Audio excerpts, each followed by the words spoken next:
This is the Mattioli Arena in Leicester, a city that's now become a veritable hotbed of snooker. It has been for many a year, and it's also firmly established as the home of the BetVictor Championship League. 5 of the 7 places in the winners' group have been filled.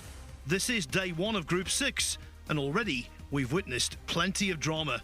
Top of the list, Joe O'Connor compiling a 140 break, only to draw a tricky black off its spot, and as a consequence, narrowly fail to complete a maximum. But O'Connor does have the consolation of 2 wins out of 2, together with world number 1 Judd Trump, who put together a century in defeating both Jack Lisowski and Judd Jones. As such, O'Connor and Trump are well on course for the semi-final playoffs, but it remains very early days. And it's Trump who gets the ball rolling on table 1 in this session. The ace in the pack faces Dave Gilbert, while the first contest over on table 2, available on the Matchroom Multisport YouTube channel, pits Jones against Tom Ford.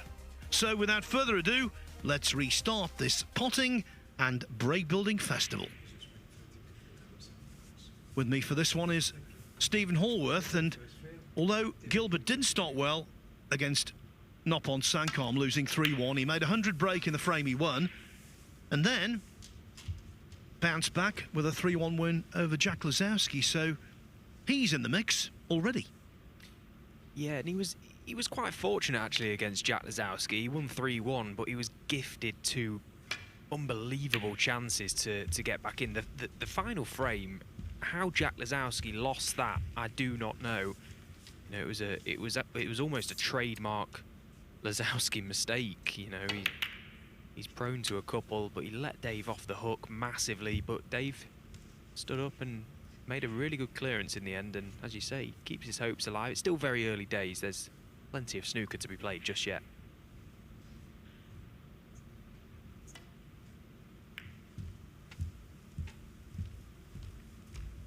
So often, though, a result or two in this session on day 1 of a group really affects what occurs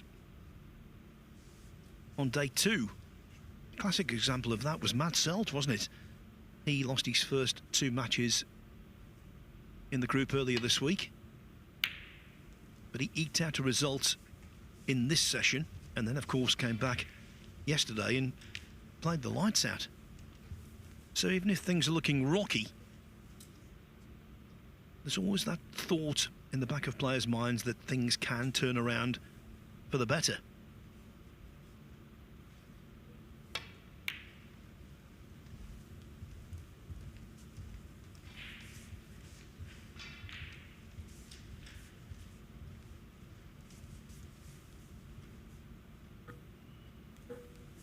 The other interesting subplot, of course, is Judd Jones. Although he lost to Trump 3-1 this afternoon, he did make a 120 break.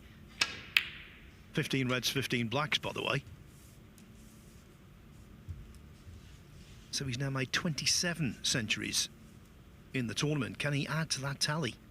Well, you would think he would. 1. So a mistake from Gilbert, trying to get the cue ball back to the baulk cushion, failed to do so, caught the yellow, caught the brown, left Judd an easy starter. Don't want to leave Judd an easy starter, that's for sure. He's starting to once again look like the man to beat in this group, isn't he? 2 matches played, 2 matches won. 7. Be interesting to see how he goes about this group once again. I think he might secretly deep down quite like to be involved in the next group as well. Of course, he lost in the final last night to Matthew Selt.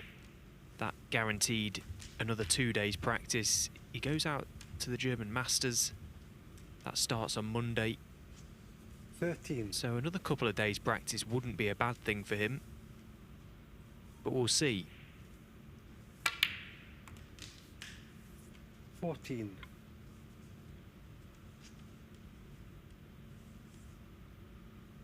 Because saying that, it feels like we're just saying he can pick and choose, basically. He can't. He's got to win his matches still. and get himself into that position, but you fancy him strongly to be in the playoffs.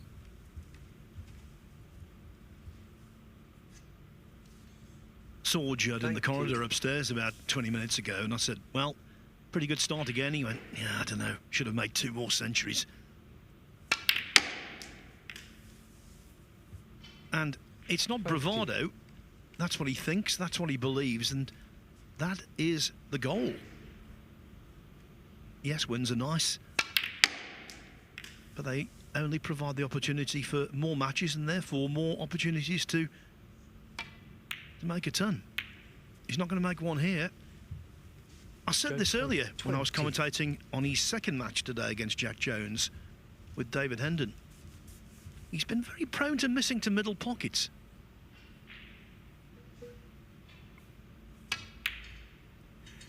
Well, I suppose there's hope for us all then, isn't there?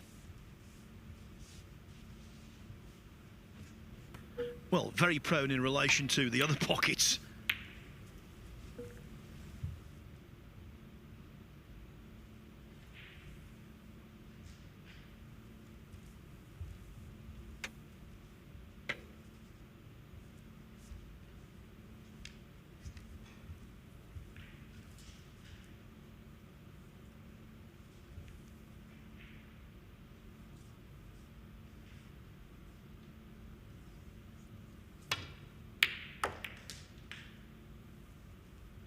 But he doesn't miss many from distance, does he? To top corners. Stephen, he's been a machine in that regard. He's just so reliable from range. You leave him that type of shot, you sat in your chair almost expecting him to pot it. You're actually shocked if he misses it. Incredibly accurate from that sort of distance. He's had a lovely little flick to the black as well, just to boot, push the black on and go about his business once again.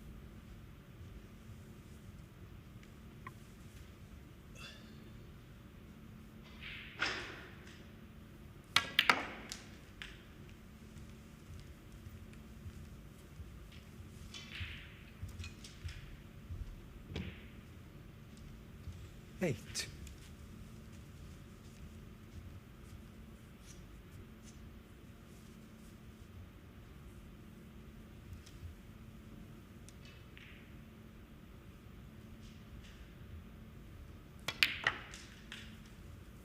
Nine.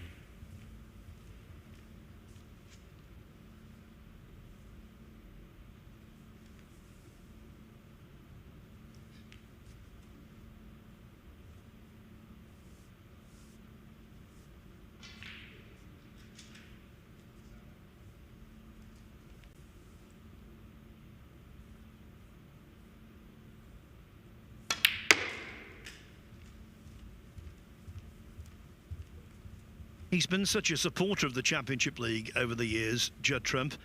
All of that experience will tell him that if he wins this match with 3 points, he would be extremely unfortunate to miss out on at least 5th place in the group.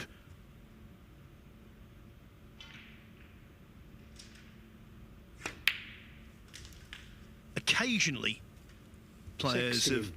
have accumulated 3 points and been relegated from the group, but not very often. And of course, the significance of that, if he does finish at worst in 5th, he'll be back for Group 7 on Friday with another swathe of matches in which to make centuries. 21.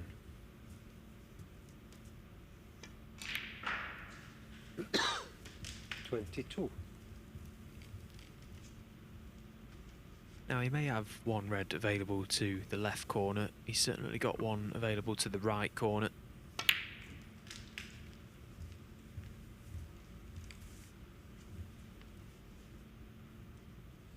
There's a little look at Jack Jones over on table 2, in amongst them again.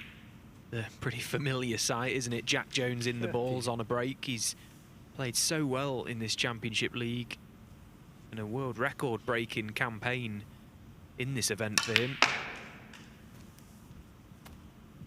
We still can't get rid of him, Phil.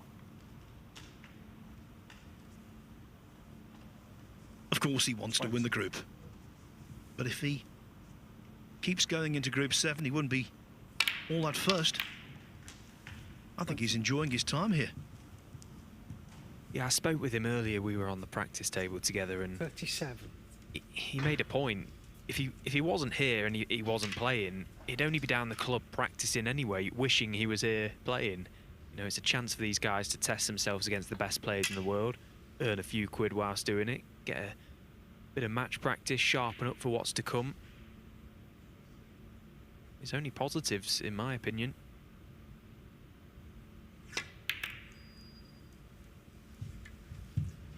Oh, now then, a turn, a twist in the tail. Trump misses with the rest, just undercuts the red. Now, problems do exist here for the clearance. Awkward yellow, green and brown glued together, but Gilbert's just happy to be back at the table.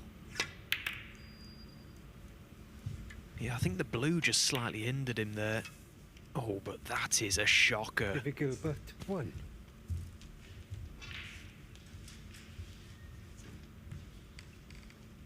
Well, how has he missed that? He was doing absolutely nothing with the cue ball.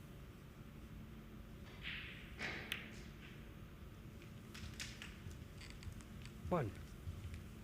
You know, Lee Trevino, the great American golfing superstar, known for his wit and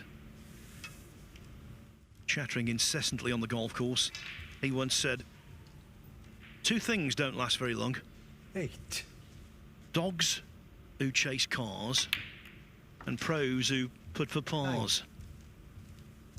Now, it might not rhyme, but one thing that's guaranteed to cause problems in professional snooker when you miss elementary blacks off the spot, it's not as catchy as Trevino's phrase, but it's equally pertinent.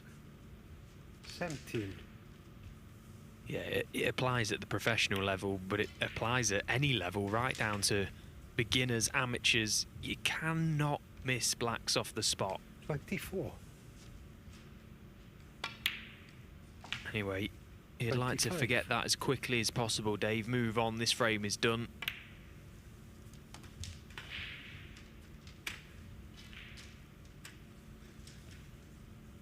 $31. 32.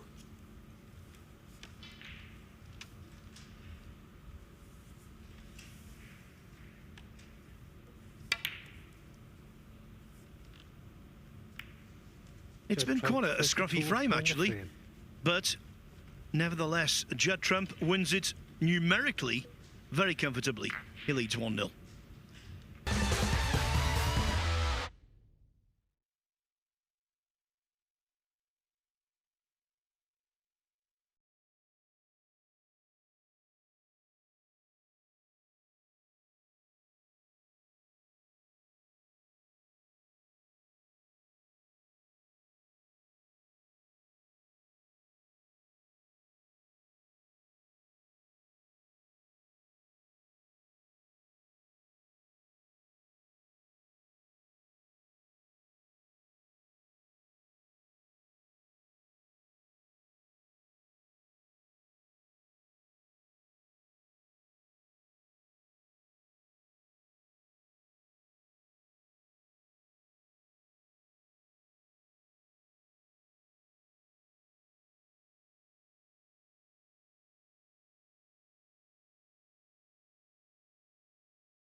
Welcome back to the Mattioli Arena.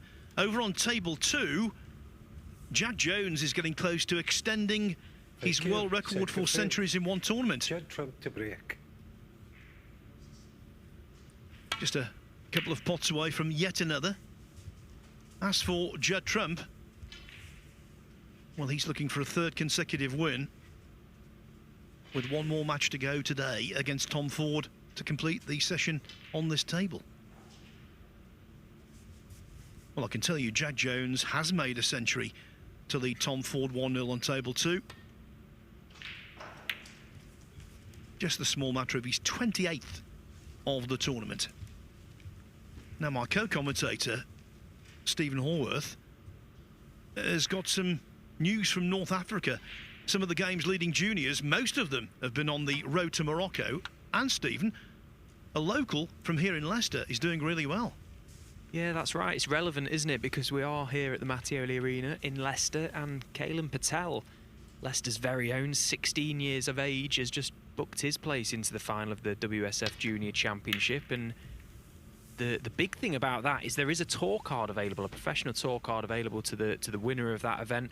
Actually, our co-commentator the other day and main tour professional Ben Wollaston practices over the road. He's got his club breakers. He's actually mentoring and coaching Kaylan at the minute, I believe. So, well, massive congratulations to him and all the best, of course. He'll take on either Ireland's Leonie Crowley or Scotland's Aman Iqbal in the final. So there will be a home nation on the World Snooker Tour come the end of that tournament. Good luck to them all.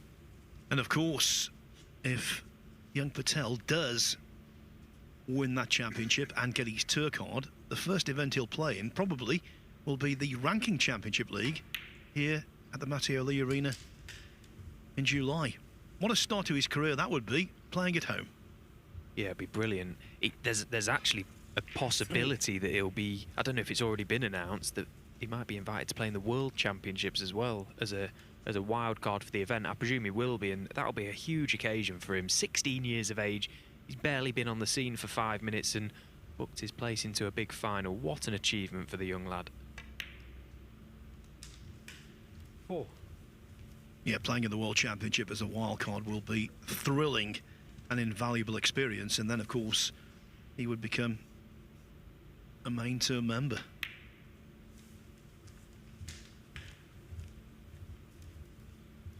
Second, please, Judd.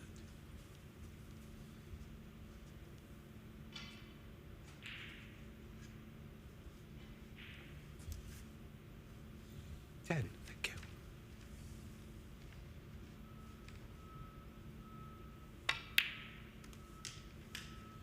11.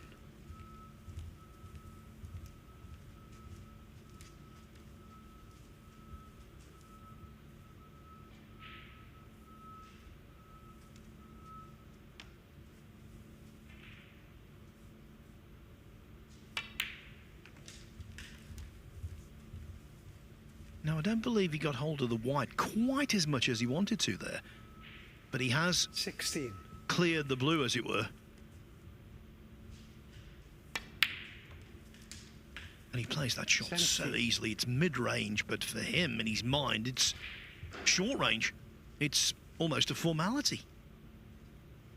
He'd love an angle on this black just to screw the red right of it away from the black spot. That's exactly what he's done. Just opens the black spot up a touch more so that it can respot without being tied up. 24. And now he can really get to work about getting amongst this business end of the table. 25.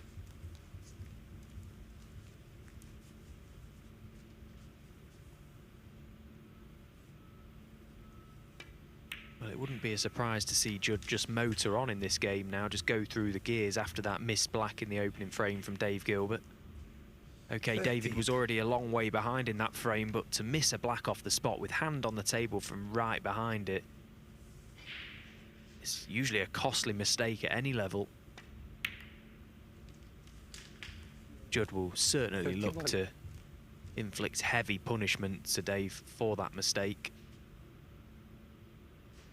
Didn't quite force the cue ball through to the zone he wanted to be in, and he's got hampered cueing.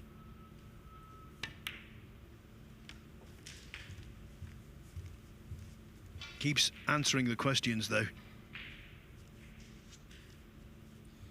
38.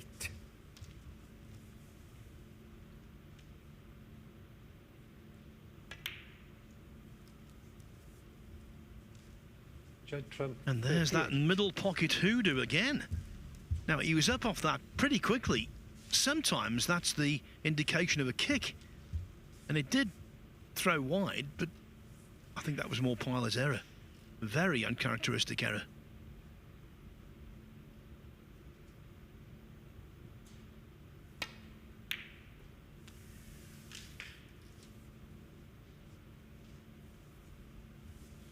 One. And rest assured, Dave Gilbert, as classy as he is, will not continue missing. Yeah, and it will probably focus his mind a touch more after that miss black. Now he's got this chance, he'll look to try and do the same to Judd as he did to him.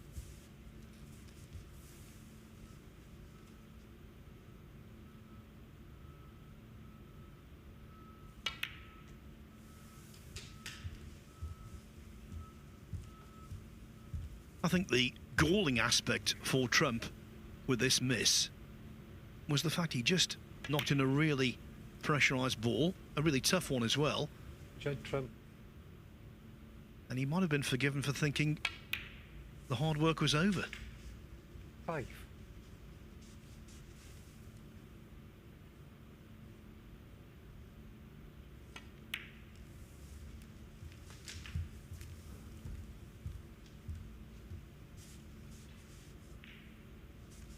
Twelve.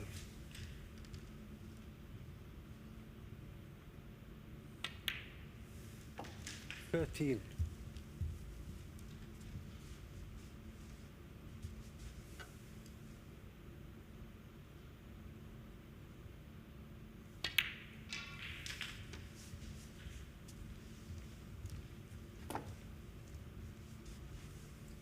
20.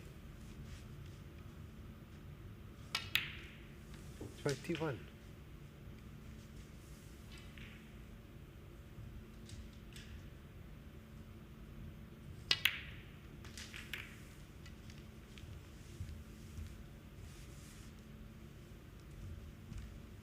'Now, one of the reasons we've seen so many 28. high breaks over the course of the last 2.5 days, the balls, for whatever reason, have been splitting so easily, so nicely. Another 29. example there. Makes such a big difference, Stephen, doesn't it? Yeah, it's huge because the players are so good when they get in these sorts of positions, they rarely miss. It actually makes the game so easy as well because, as I say, the standard is so high. When the ball's open like this, it becomes almost like a practice routine. 35. Just moving the cue ball around. Nice and straightforward. 36. It's strange, isn't it, how the conditions differ from tournament to tournament. I've spoken to, well, all the players here, and over the course of all the groups, everyone's in agreement that the conditions seem to be really, really good.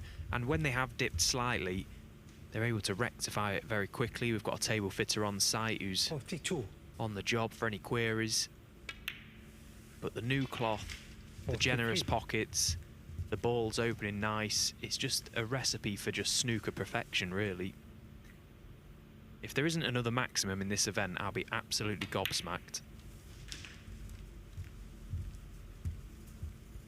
We should have seen two today, 50. virtually side by side as well. That would have been something, wouldn't it, if that had happened? It was very nearly a split screen with both tables watching Jack Jones attempt his and Joe O'Connor his. What a moment that could have been. Yes, in last year's Championship League, Joe O'Connor made a 147.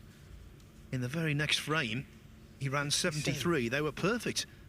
He didn't convert the history. 58. But it looks as though Gilbert's going to convert this chance. Trump missed that red to middle, and he's been sitting down ever since.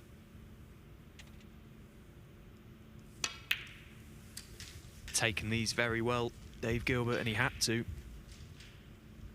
This will just focus the mind even further. 62. Good. Referee John Pellew just getting 63. his numbers muddled up there. Didn't concern Dave. But yeah, this has been a good response.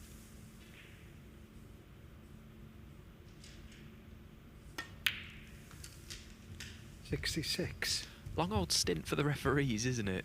You know, every credit to them. They've got to concentrate for long periods of time.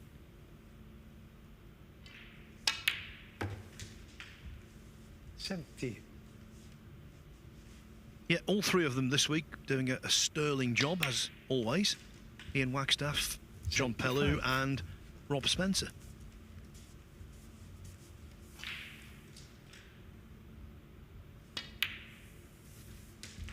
$81.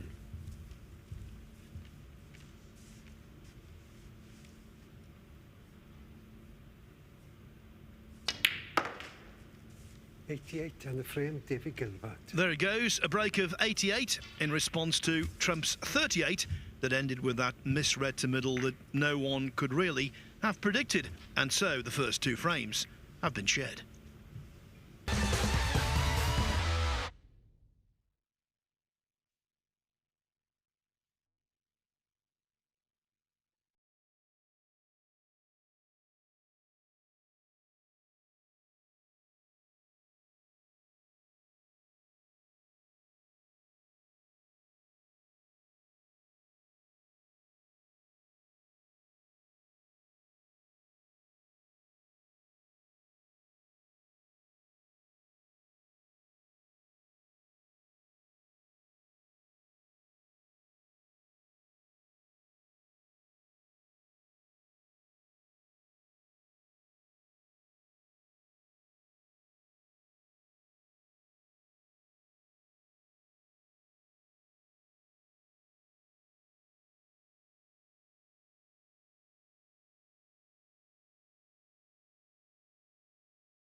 History might well be repeating itself. You might recall when we came back off the commercial break at the start of the previous frame, I was telling you that Jack Jones was in line for a century against Tom Ford. Well, in the second frame, exactly the same thing applies. He's got a wonderful chance to make it 2-0 with a couple of tons. We'll keep you right up to date with his progress to see whether he can make century number 29 in the event. You know, some years ago, maybe 10 years ago, if somebody made 30 centuries in a season, it was a really solid dig, a really solid knock from whoever did it. Now Jack Jones, quite conceivable, more than likely actually, he's going to make 30 centuries in this tournament alone. 84. It's just outrageous figures, isn't it? I don't think anyone would have expected Jack Jones to have broken the record, but it just goes to show how capable all the players are. He's still got so many more matches to be played as well. This is only his second group game, 4 more group games to play. The possibility of the playoffs, the possibility of another group, the possibility of the winners group as well. How many could he make? 91. Well, he could certainly make 40, couldn't he? 4. I was saying last night, it's the chance for Jones to establish a record that 96. will remain intact when we're all long gone. Yeah, the fact he's bettered it by a long, long way already with a chance to make so many more. I could be standing for a long old time. Fair play to him. 12. He just can't miss. 109 on the frame. Jack Jones. Yeah, 115 in the first frame, 109 in the second. He leads Tom Ford 2-0.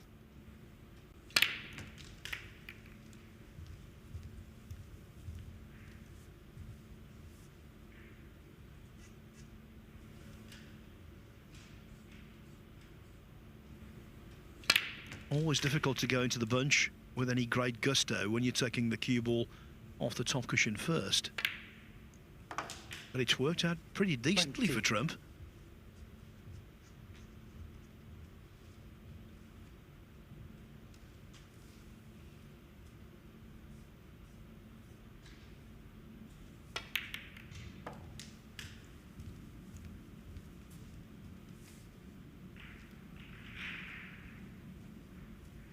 $27.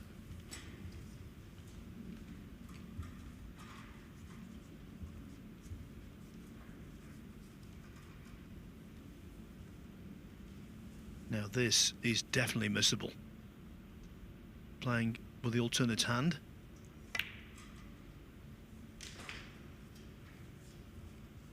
$28. And all things considered, I think he will be happy with that. Okay, he's not plumb, but it could have been a whole lot worse.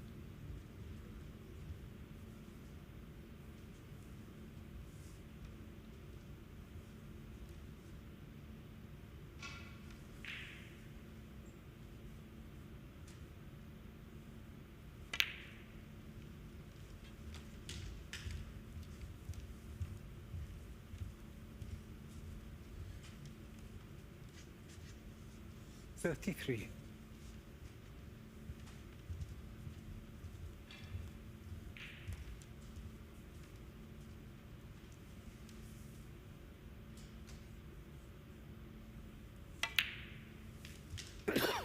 $34. Increasingly, Trump is quite prepared to switch hands.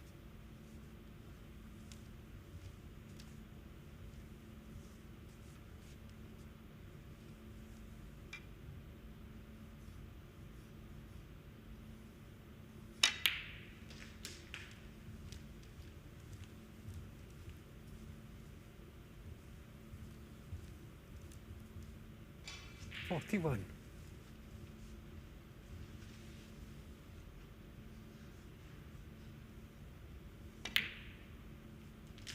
$42.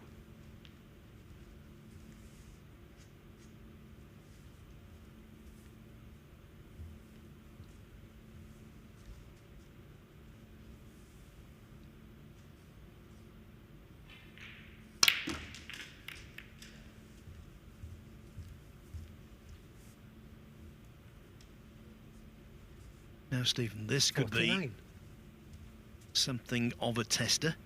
Okay, he's got the red to middle, but we all know just how acute the angle is, and these middles, even on a generous table, are unforgiving. Yeah, they're very, very nippy, these middle pockets. That's why he's chosen to play the double, and what a shot that was from Trump. Just refuses to lie down. He's got his sights set on that century break again, hasn't he?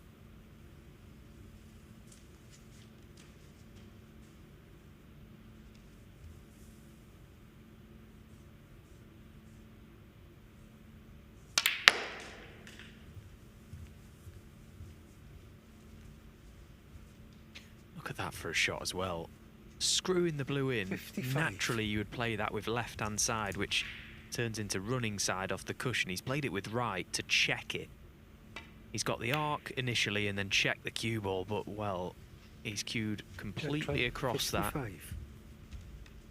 Yeah, that was one of those shots when, as he took the cue back, you knew he was going to miss it.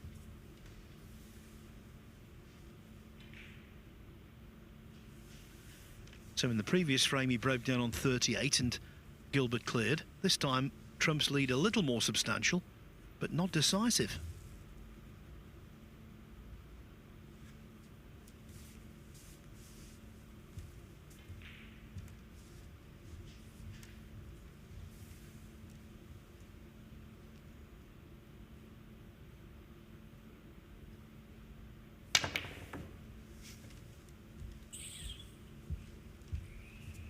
That needed to be struck so thinly. Was it worth it?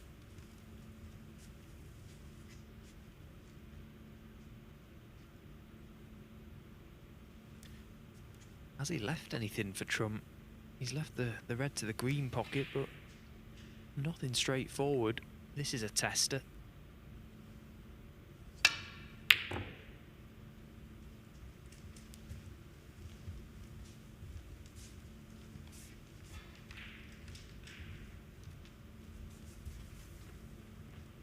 So you might say Gilbert's previous shot was a little reckless, but he's not paid for it at all.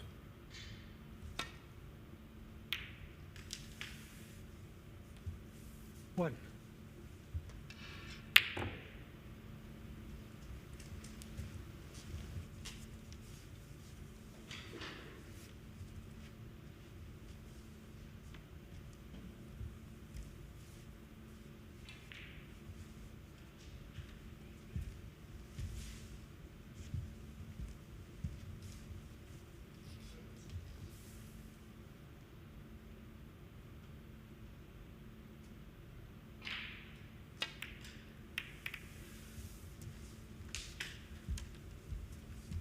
It was an awkward little one, that, for Dave. He was quite thin on that blue. 6. Had to try and play a little holding cannon just to keep the cue ball in the middle of the table. No real control over the shot, and he's lost the white to the corner pocket. Now this is a tester to the middle bag.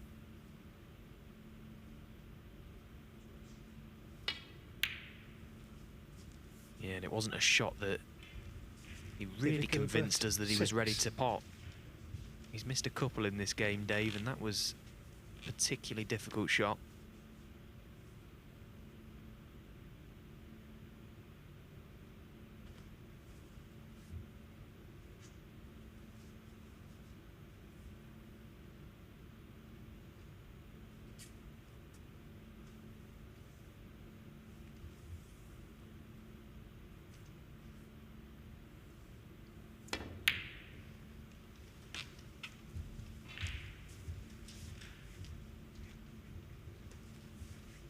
Now, good to see patience, application, common sense there.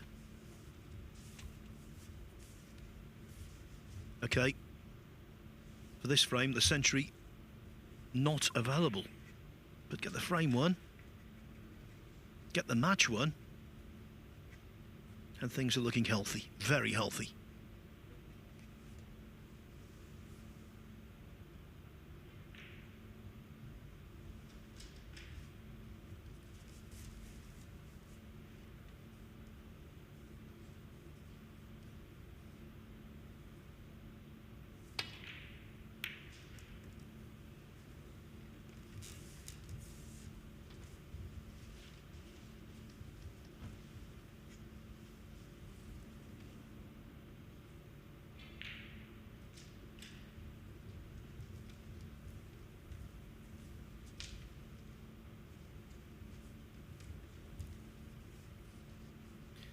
Now, how much of this red can he see past the blue? I don't think it's all that much. If you could see the potting angle, he'd have been down playing it by now, but obviously he can't. He's just playing the up and down. Try and use the pink as the covering ball, but he's got the double kiss, and that's a disaster.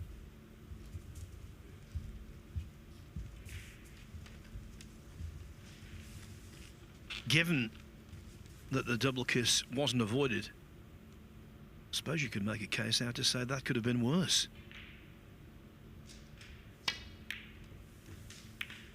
Because playing those thin cuts, you often lose control of the white.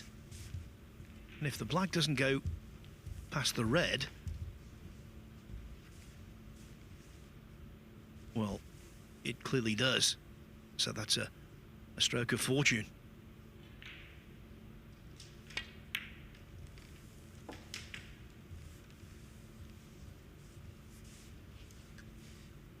Gilbert just tapping the table there in acknowledgement that he was lucky.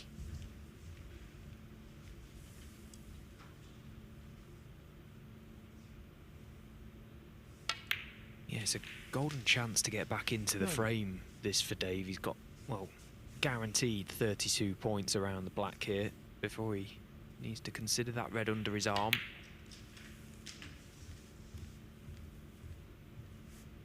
But again, I don't think that he will be that concerned with where it is. He'll be quite happy to play in behind that at some stage.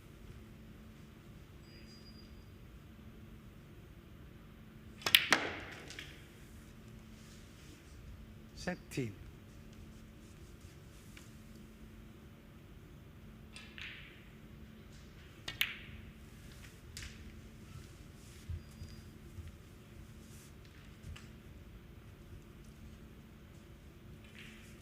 24.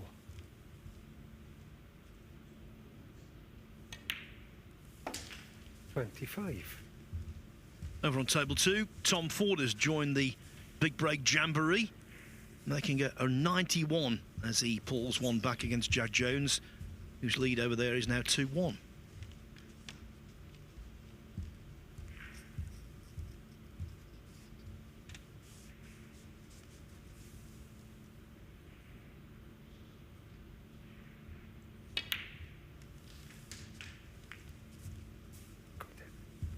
Clever shot there from Dave, taking the chance. He had a nice enough angle on that black to just promote that safe 32. green.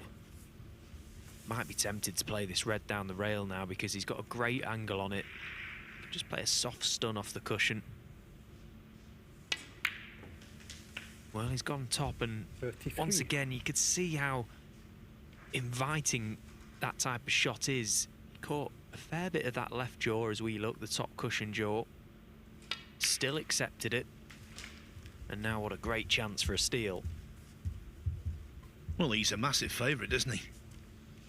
Not an 40. awkward ball in sight. Trump 38-0 up in frame 2. Lost it. 55-0 up here. Should lose it. A 41. good sign as well there, thinking clearly. Pot the red and then play on the green just to tidy the table up. Get the green back on its own spot.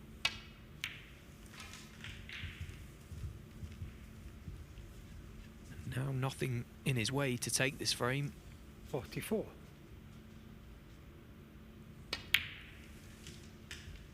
46.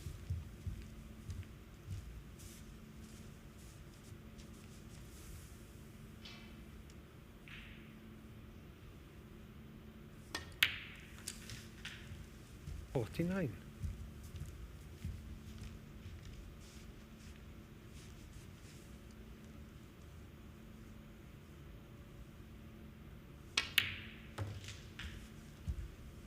53. Just blue and pink needed for Dave Gilbert to take a 2-1 lead. 58.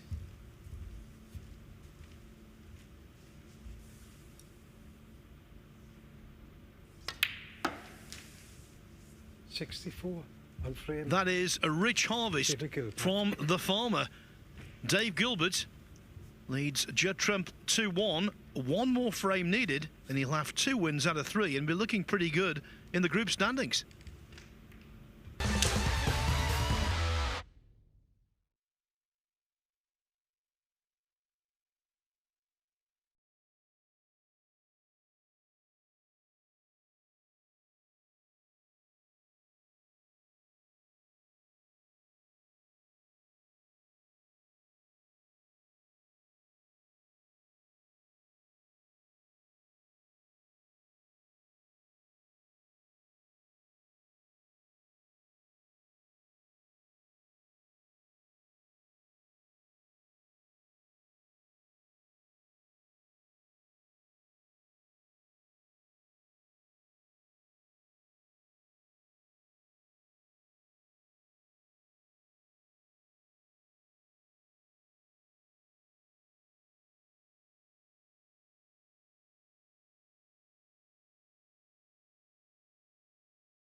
how radically and rapidly things can change in any group in the BetVictor Championship League. Dave Gilbert lost his first match today, 3-1 to Noppon Saengkham. If he wins this one, at least for a while, he will move to the top of the table.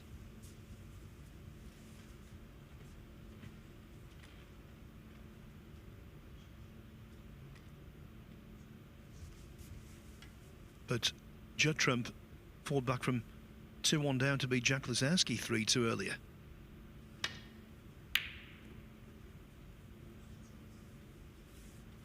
In fact, Lisowski in those last couple of frames didn't bother the scorers.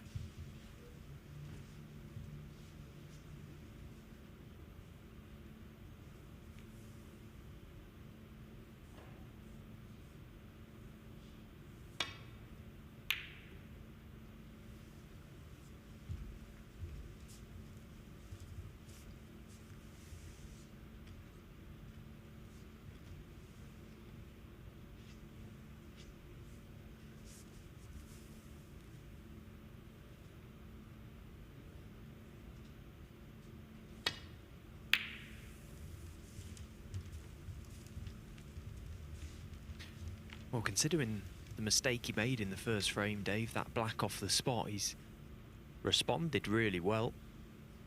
He could have already had this match won by now had he not have missed that black, so just looking to put the finishing touches to it.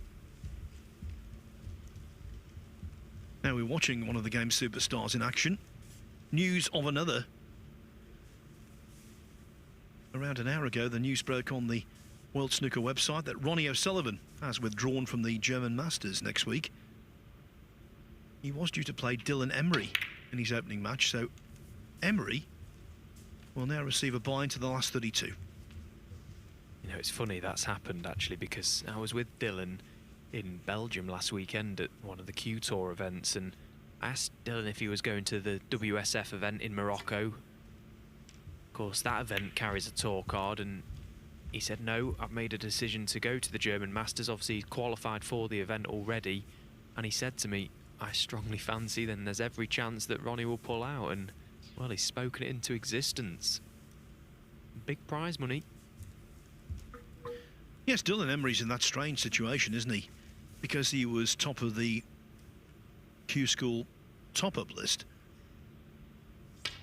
He's not actually a member of the tour, but he's in everything. Doesn't get the £20,000 guarantee, of course, but other than that, all of the playing windows have opened for him this season.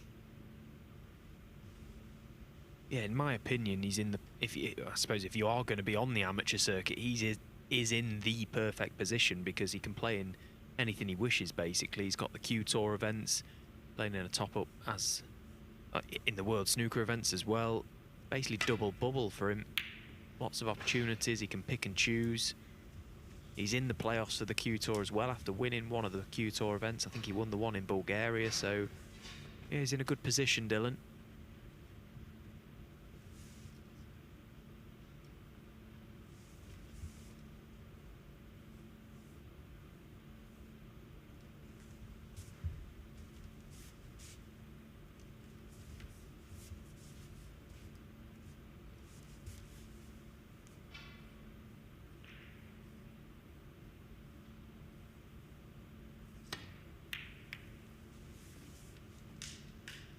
Well, that's a brilliant shot that Dave's played there. He's been so unlucky. He didn't hold his hand up because he played that pot off the blue. He came round and had a look at the red. He knew that it would go close. To catch the jaws of the corner pocket and going off, that is outrageous. And he smiles, but he'll be absolutely dying inside. He's pulled out a brilliant trick shot there. What a nice game this is.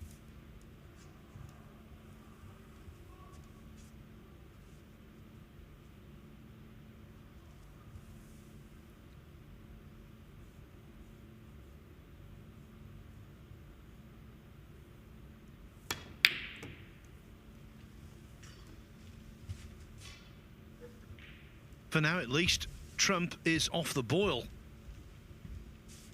and things aren't going well for him either. The only red he could leave was the one he has left.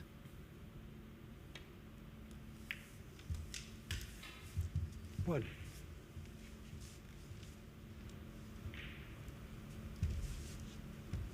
As we've seen so often over the years, it's hard to sustain a really high standard for 2 days straight, let alone 4 or 6.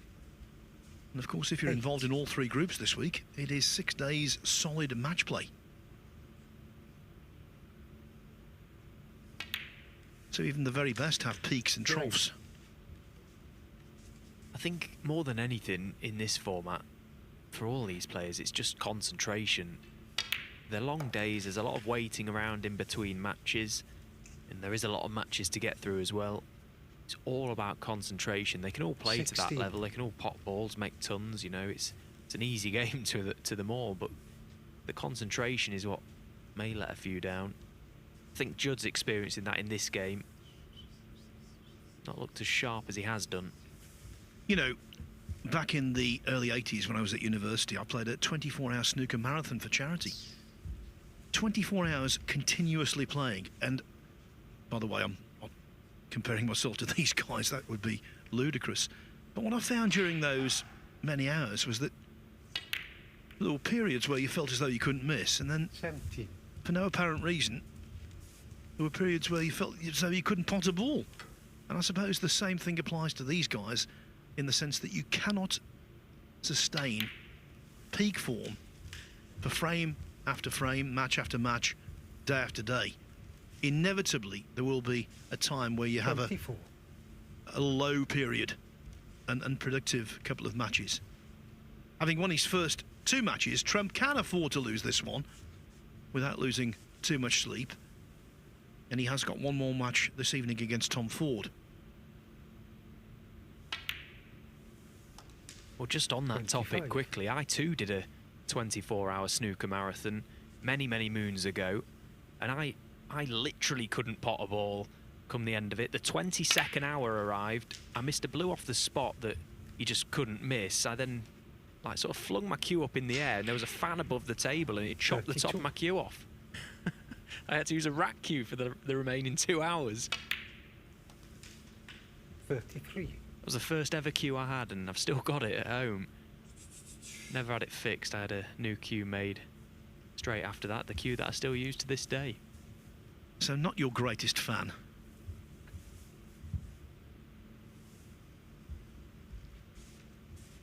We've got a fan playing tomorrow, Fan Zhengyi.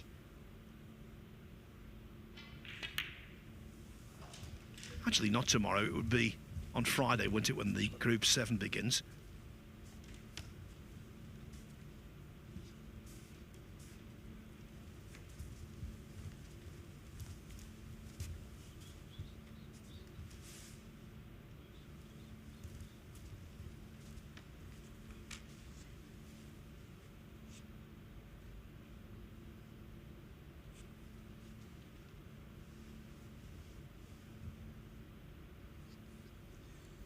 $38.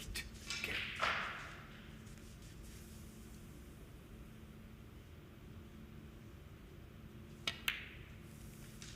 $39.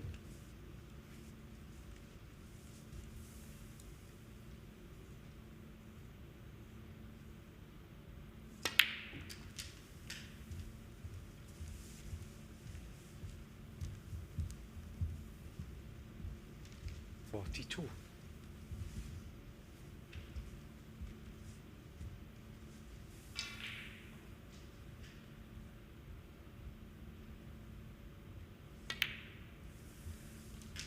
$43.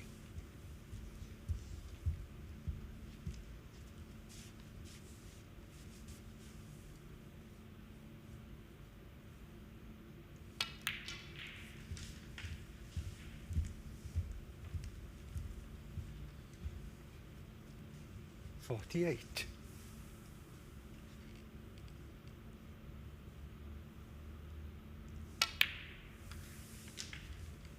$49.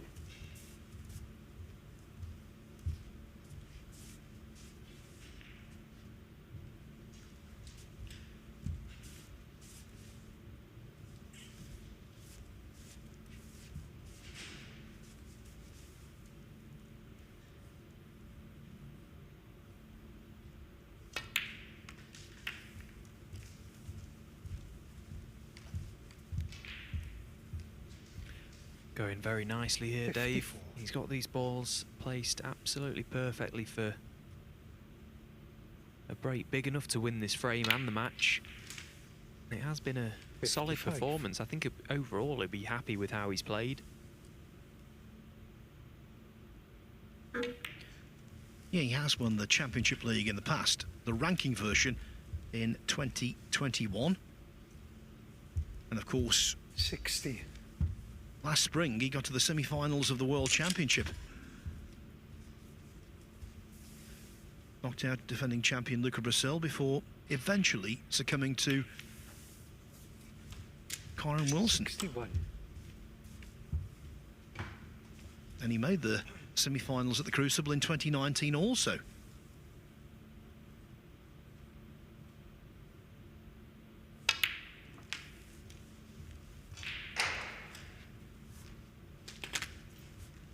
He has beaten Judd Trump 68. 6 times.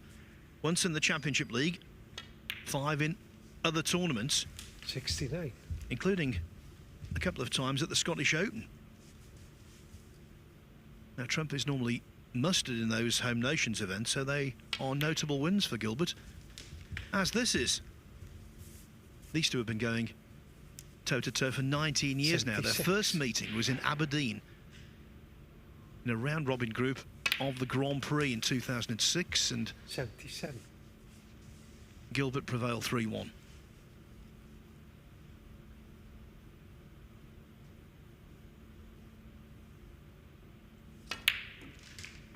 In fact, Trump has produced 2 wonderful performances against Gilbert over the years. Made 4 84. centuries against him. And winning their last 16 match in the World Championship in 21, and then 85. 5 centuries in a 6-3 quarter-final win at the Champion of Champions in 2020. But he's not sparkled in this contest, as Trump. And Gilbert has 90. taken full advantage.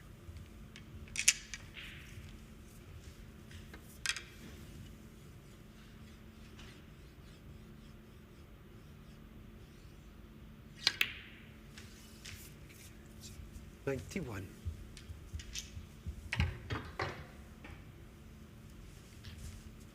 Chance to finish with a century then, and what a way to go out that would be.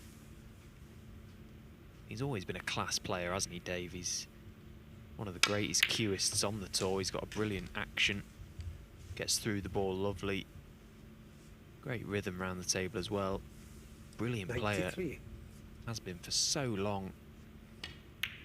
Possibly just lacks that bit of self-belief and, 95.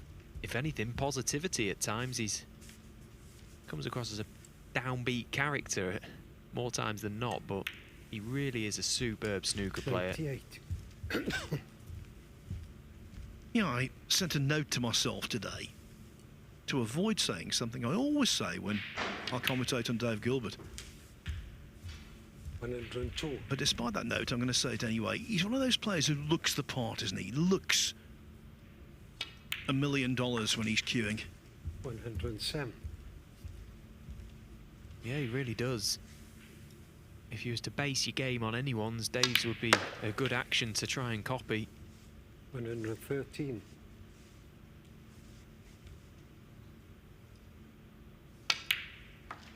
120 frame a match. That was pretty good stuff from Dave Gilbert. He went 1-0 down, but then an 88 clearance from 38 adrift, a 70 clearance in the 3rd frame, and a 120 break in the 4th. Judd Trump's 100% record has been punctured. Dave Gilbert wins 3-1. Next up on the main table, more thrills and spills, no doubt, because it's Jack Lisowski against Saengkham.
So this is the table here on day one of Group 6 of the BetVictor Championship League. We've got 3 players now on 2 points: Dave Gilbert, Judd Trump and Joe O'Connor, because O'Connor has played 2-1-2.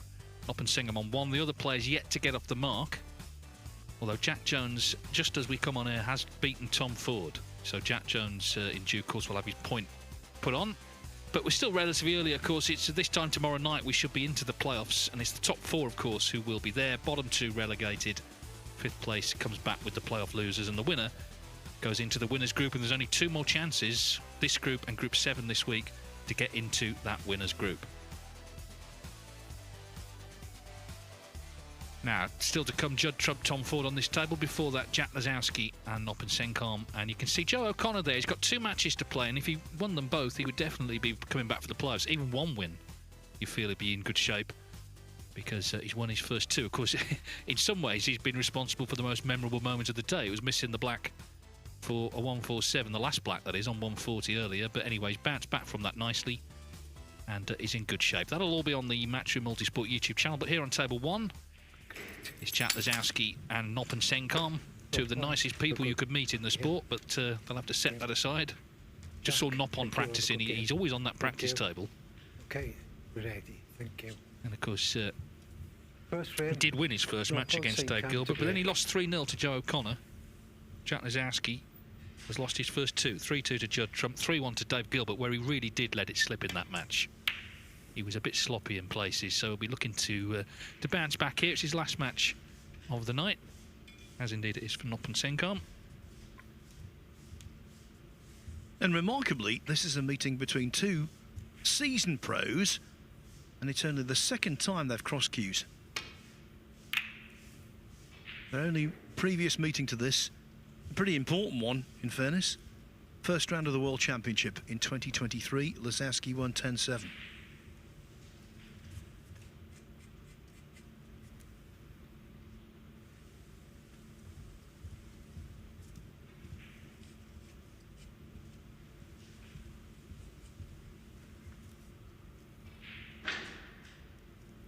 It's a match where, if you wrote down a list of all the players on tour, it'd be probably least likely to be any aggro between these 2.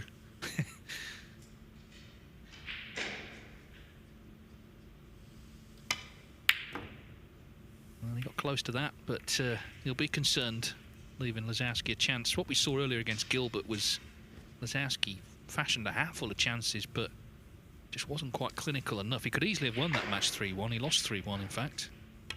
Could do with something out of this one, couldn't he? Don't want to end the day played 3, lost 3, because then it would be a struggle tomorrow to turn it round. It wouldn't be impossible, but it'd be a struggle.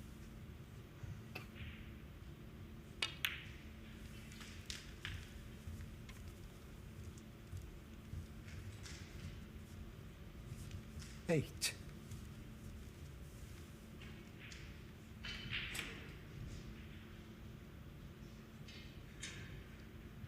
He's left the red short, okay. It went into the jaw, yes, but more pace, that would have fallen. Another, as Dave used the word appropriately, so will I, sloppy shot. Well, he missed frame ball red to that same pocket against Gilbert, who then made a miracle clearance to win their match. But it was the same thing, not quite the same shot, but again, just not being clinical.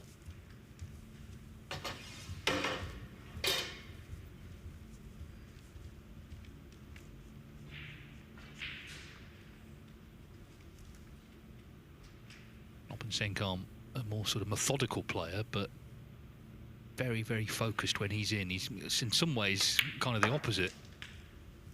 Doesn't have the flair, but he certainly has the focus. 8. There's that same way of just walking into each shot. This works with Steve Feeney from Sight Right.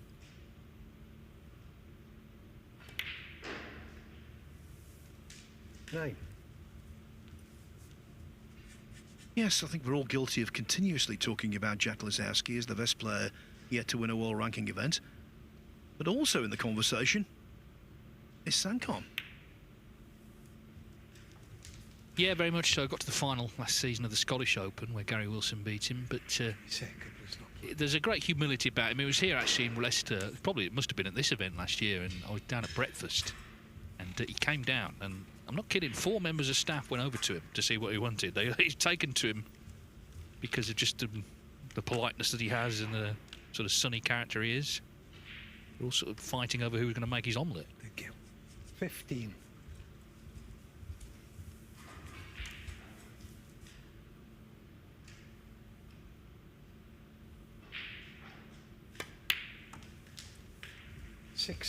And certain snooker players who will remain nameless over the years, members of hotel staff, would be fighting over who isn't going to make his omelette. Yeah, he's a lovely bloke, Saengkham.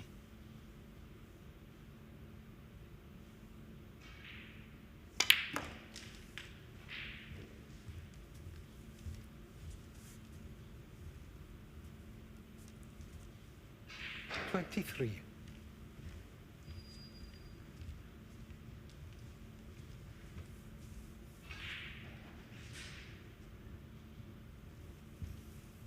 Yeah, as I say, you know, you can see it here. He's got a deliberate style, but it can be very effective. He made a 147 didn't he, in Riyadh at the Saudi Arabia Masters last summer. Got a £50,000 bonus for that. Got an unexpected 24. kiss there. He's still on this black.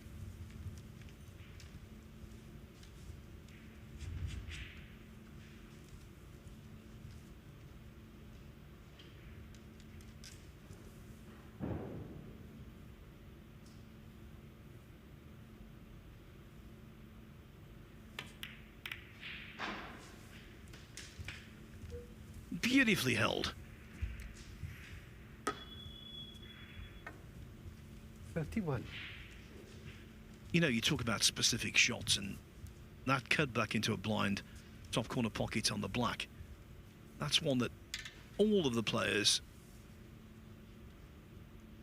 play so well.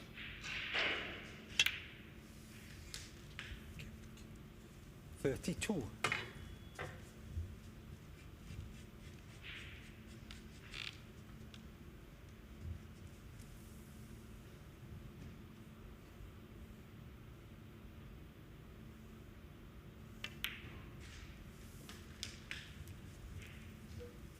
No snooker at the moment on table 2. Next up there will be Joe O'Connor against Jack Jones. 39.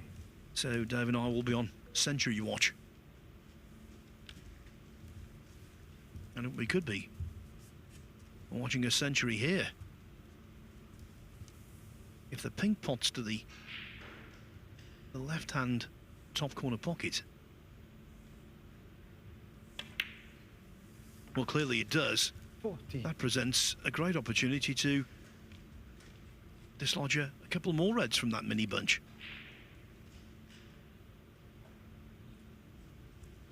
Unless he's dropped straight. Which is the case.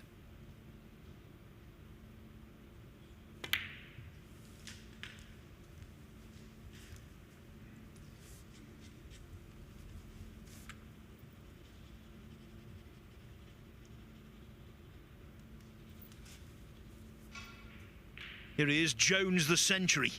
That's what we're calling him in Wales. Jones the Century. Dave was just telling me there's an article about him in one of the newspapers today for his achievement, and I think it's richly deserved, Dave. Yeah, Phil Egg from the Metro has rung him up to have a chat, and yeah, I mean, you do wonder how many you could make. If you say you ended up in Group 7, you could leave here with 40. The previous record was 23, remember?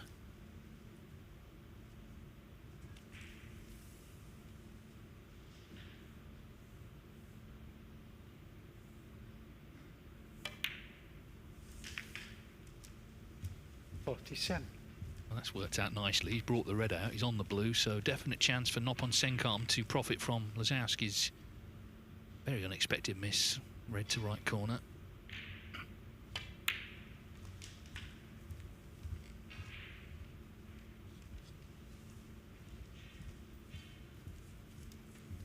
$52. A nice little Thai contingent, of course, on tour. Tepchara Nu is much more erratic. More flamboyant, yes, but more erratic. Of course, Sonny Akani's back on tour this season. Mink Nutcher as well. 53. Yes, if ever the World Cup was back on with three-man teams as it used to be, Thailand would have a pretty good unit.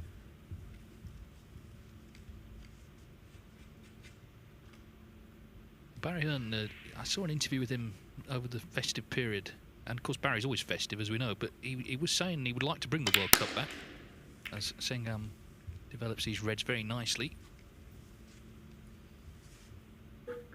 Well, my views on the World Cup are quite simple.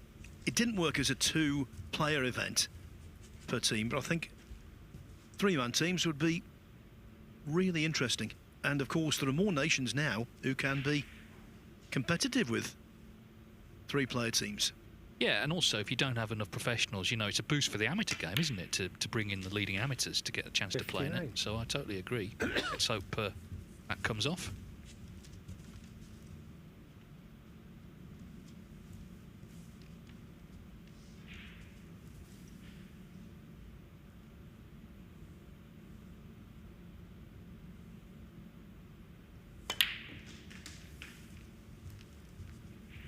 So 58 to the good.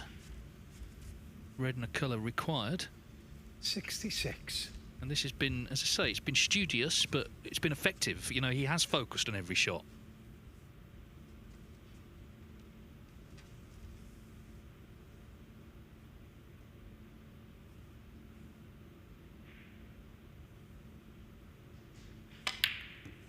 Oh, but he's mishit that one. The red caught the other red.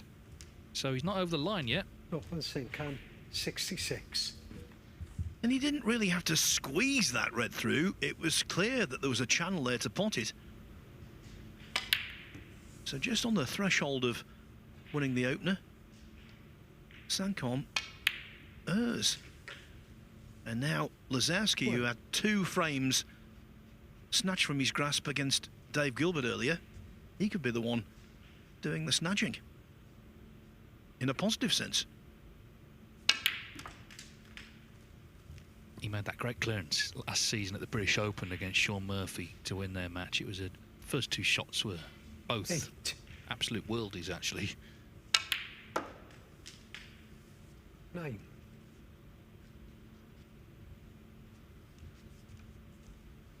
I think it's a bit of a myth that he lacks bottle. I don't think it's that. I think he sometimes lacks focus. Actually, on easier shots rather than pressure balls.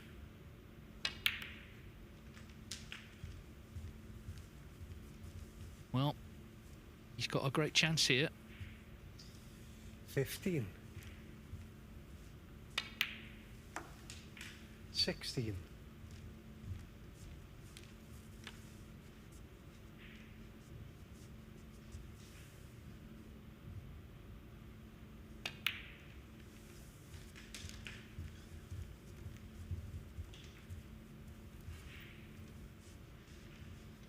22.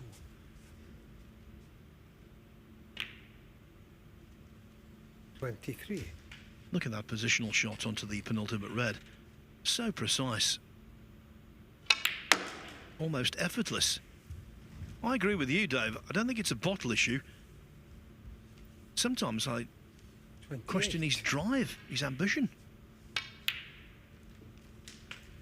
29.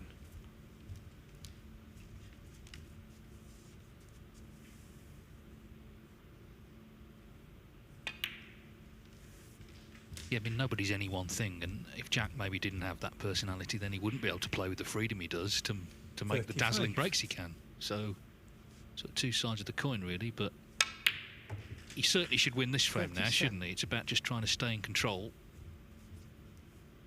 Just slightly overscrewed the cue ball, so he's getting the rest out.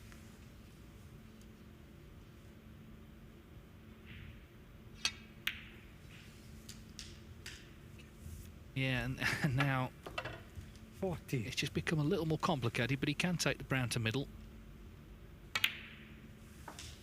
He doesn't do it the obvious way, does he? That's why we like him. I like the fact he played the green with the rest rather than right-handed. 49. Well, earlier on, certainly against Gilbert, he lost a couple of frames he should have won. Is he about to win a frame he should have lost? Looks like it. This is a terrific clearance. Saengkham will be sick, though. He did all the hard work in this frame. And in the blink of an eye, Lisowski has made a dashing 62 clearance. And he leads 1-0.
Well, it's a great clearance from Jack Lisowski. Saengkham, as I say, be very disappointed. He did a lot of hard work, just well, sort of mishit the pot he went for, caught another red, and Jack stepped in and made a lovely clearance. So 1-0 it is to him.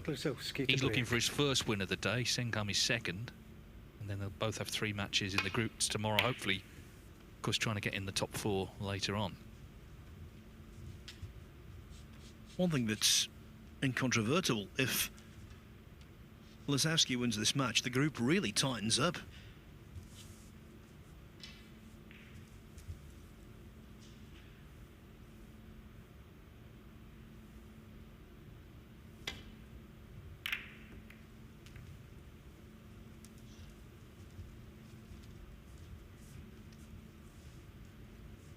Can tell you, over on table 2, it's been a cagey start of the first frame between Jack Jones and Joe O'Connor. O'Connor first in, but missed a pink to middle, and now Jones is very much in. As indeed is Jack Lisowski with this wonderful long red, and well controlled for the black as well. That's the thing. I think the reason sort of pundits can get frustrated with him, if he wasn't any good, that'd be one thing, wouldn't it? You just say, okay, well, his attitude doesn't matter if he's not talented, but he's one of the most talented players in the game. He did work with Peter Ebdon. That tie-up didn't seem to pay dividends as it did for Sean Murphy. But as I say, you know, if he wasn't the character he was, maybe he wouldn't be able to play with the freedom that allows him to make clearances like the one we just saw.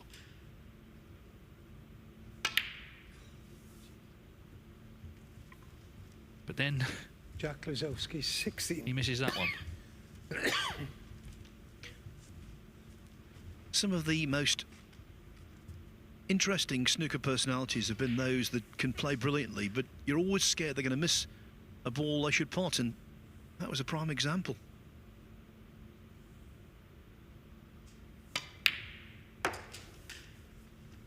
One.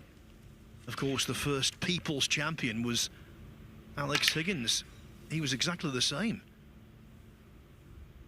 You never quite knew how any shot was going to turn out.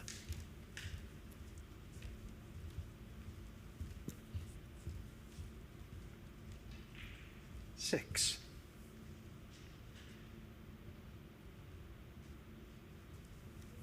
Big difference, though. against won the UK Championship, the Masters, and a couple of World Championships. 7.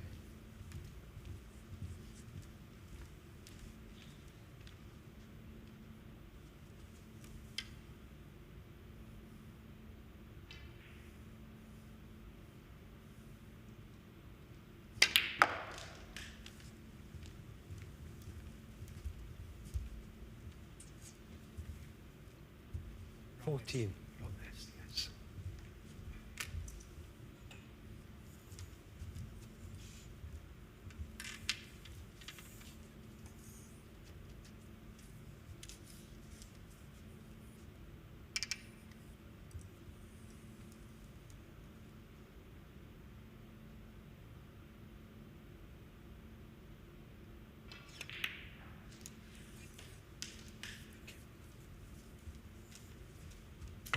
15.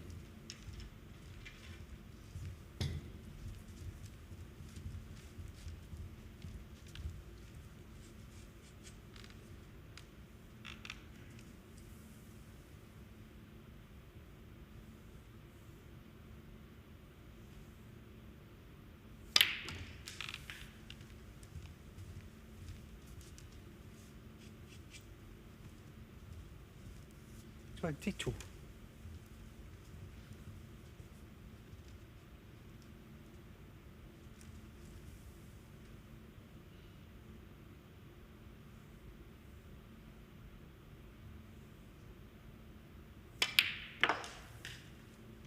23.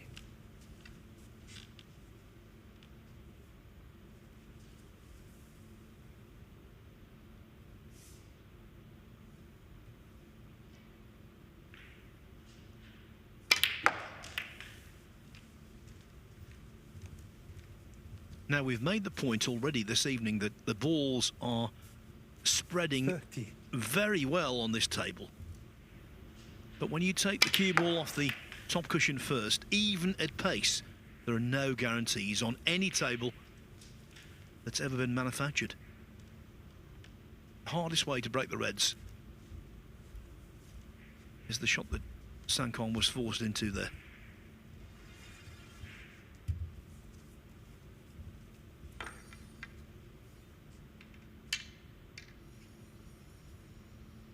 Swan neck rest.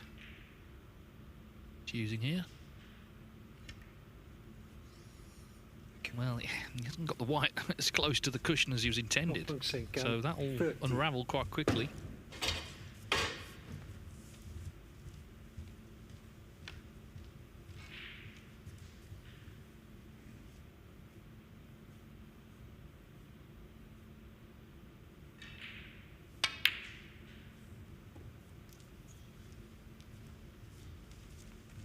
Sure, he felt there was value in that. He'd been on the black.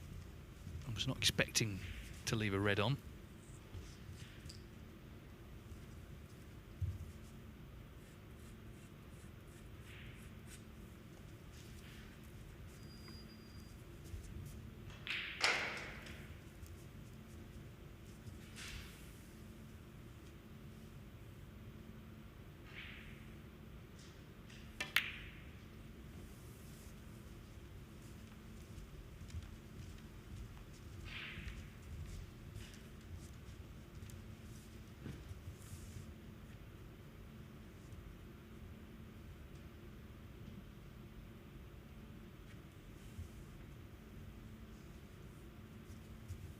You're never quite sure if you're safe though with Lisowski. This red does cut in to the yellow pocket.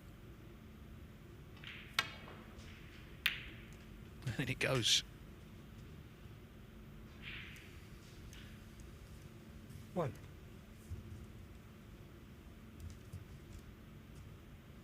Normally, you don't want to catch the bump of a middle pocket. That one really helped. The pink flies into the green bag and position should be a given after it.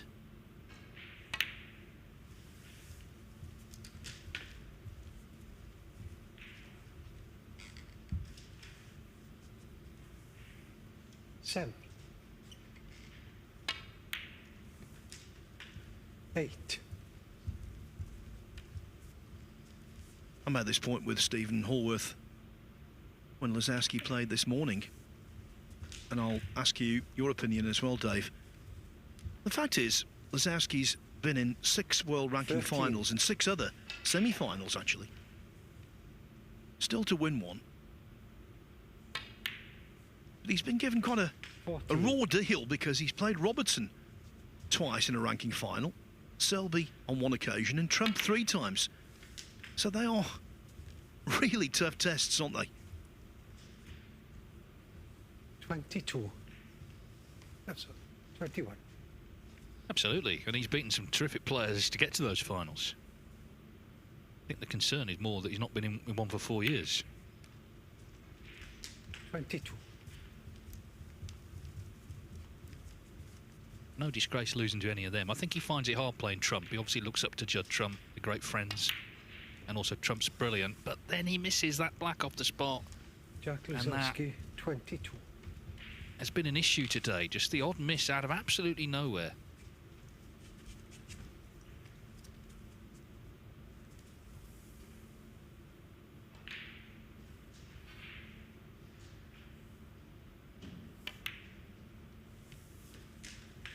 One.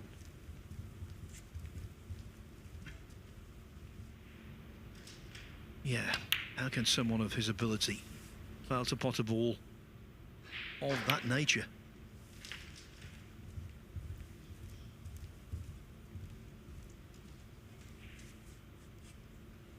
Sam.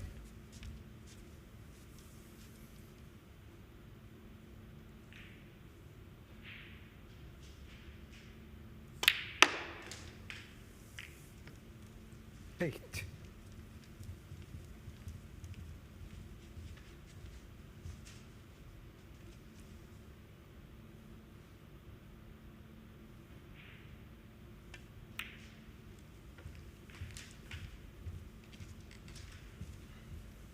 So, 1 open red and then 2 on cushions to deal with 13. here.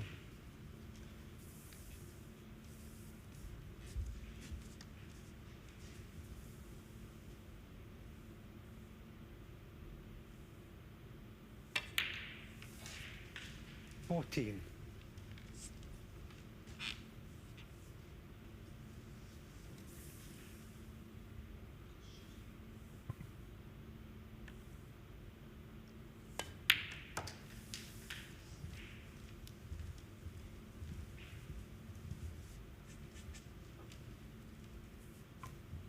Seventeen.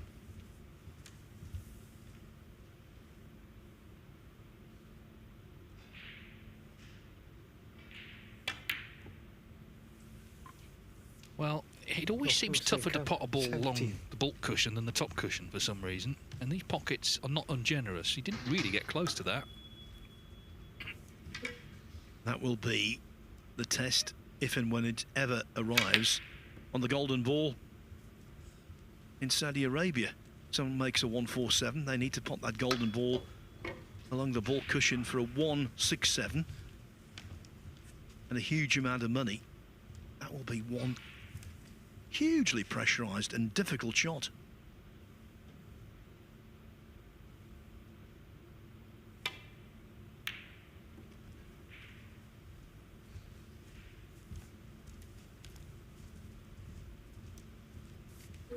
So 9 the difference, 2 reds left, frame very much open.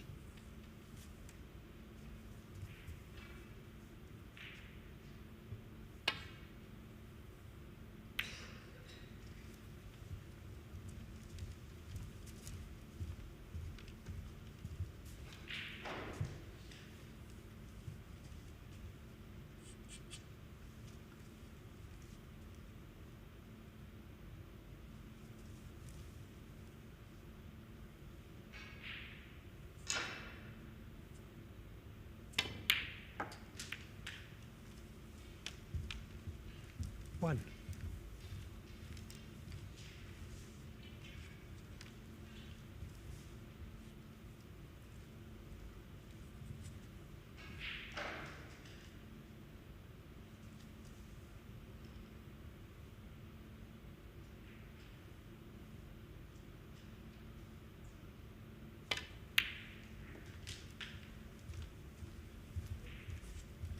should equalise from here, Dave.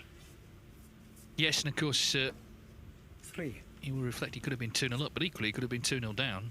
Lisowski had chances in this frame, missed that black off the spot earlier. Saengkham just needs to apply the finishing touches here.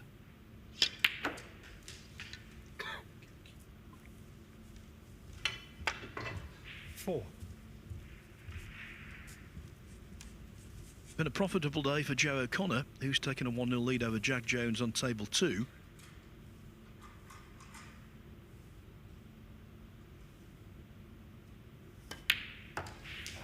Early on, Jones had a really good chance. Surprisingly, from short range, he overcut a black that 7. wasn't too taxing. And O'Connor did the bulk of the damage from that. 9. Green and brown needed for Noppin Saengkham to level this match. Remember, the last match will be Judd Trump against Tom Ford on this table.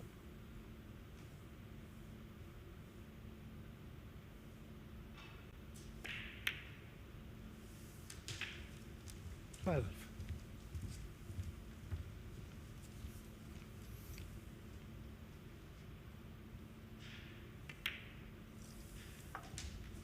$16.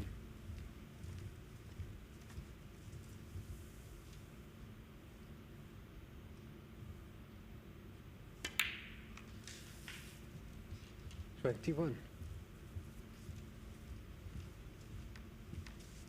Well, it wasn't flawless by any means, but it'd be relieved after what happened in frame 1, where Lisowski cleared up to win on the black. Noppin Saengkham has levelled up, so all square here in Leicester this evening. It's 1 each.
So Noppin Saengkham has levelled up with Jack Lisowski at 1 each. On the other table, Joe O'Connor leads Jack Jones 1-0. It's day 1 of Group 6 of the BetVictor Championship League. There are 7 groups before the winners' group.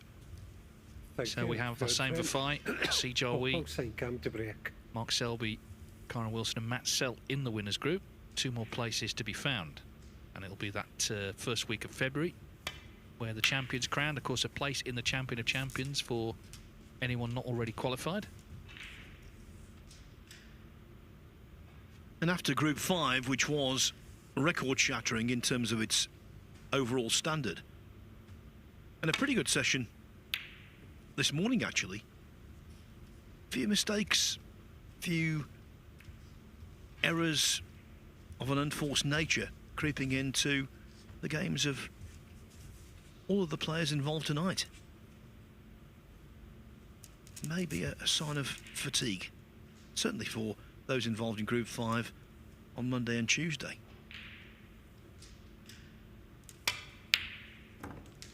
1. Well, lovely long pot from Saengkham. John Pellew just dealing with a fly or something there. But yeah, this is arrow straight. 1.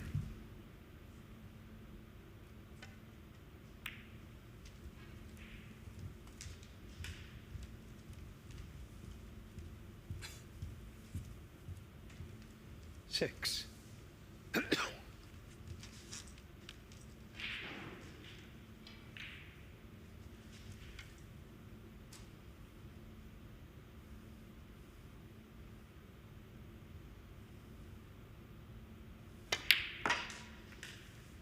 7. That wasn't so successful though.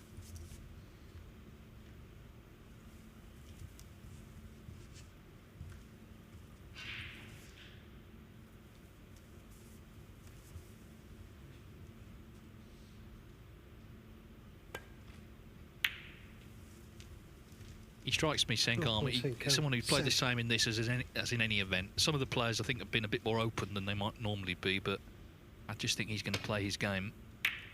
Straight away, Lisowski looking to open everything up. Needs a good cue ball though.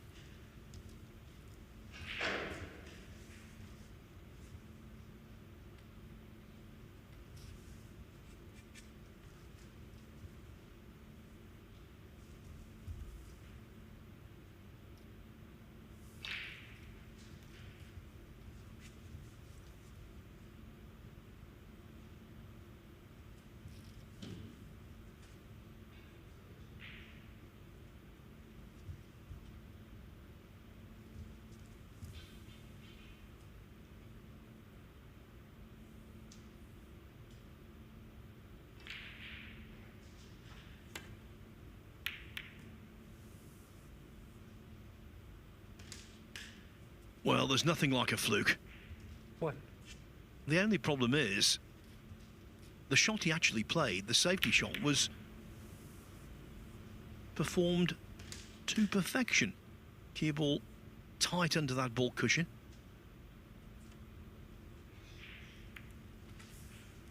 And although that seems really heavy-handed, on these superfine match cloths, when you're in a position like that, nestling in behind a ball colour for a snooker is a really tough ask.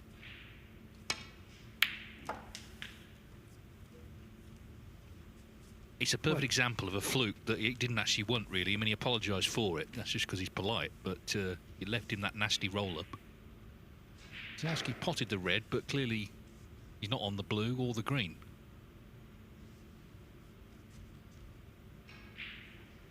So, looks like yellow.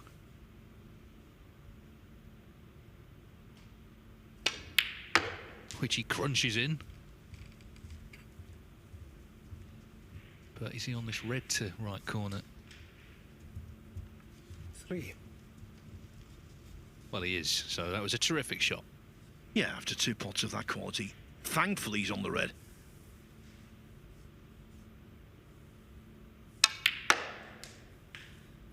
Four.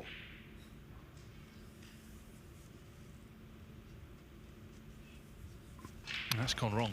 Again, it's the other way round. This time the blue's in the way of the green, and neither pot's. Blue ball.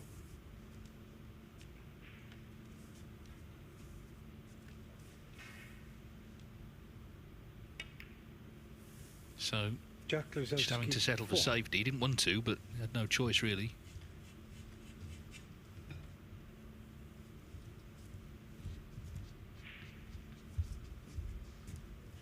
It was the right thing to do.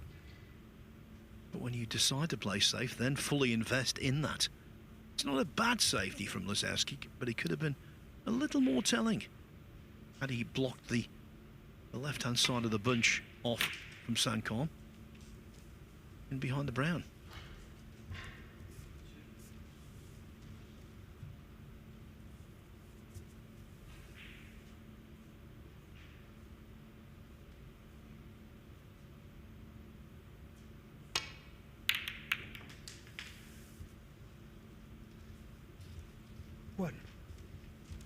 Well, now he's got a problem because there's a red over the pocket. He's not on the black.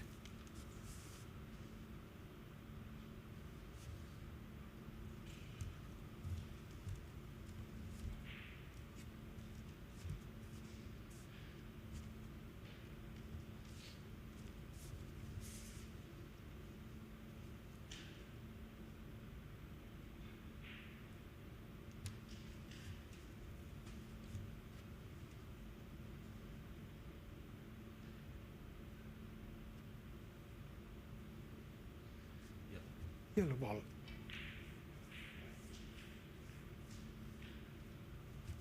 Now, does he go down swinging, or does he try to block the path of Saengkham? I think we know the answer. Not in the same postcode as the pocket, that yellow. Jack Lisowski, 1. Yeah, I mean, he was in trouble, wasn't he? You can understand why he would try and pot his way out of it, but nowhere near, as you say.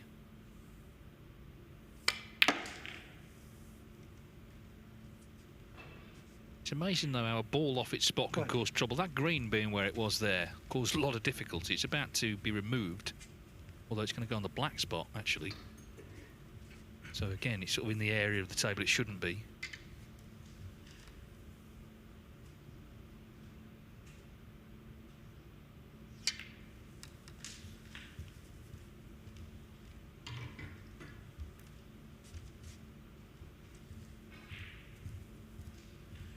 Four.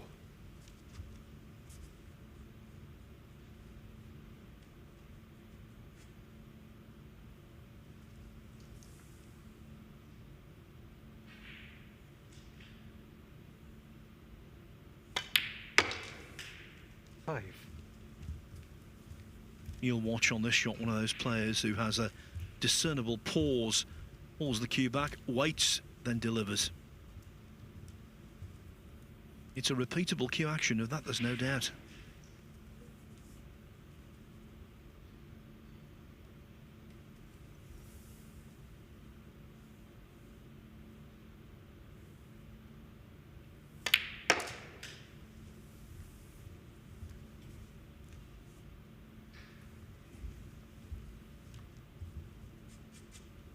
Well, this is thin along the cushion, and it's one of those, if he misses it, it'll probably leave it in the jaws.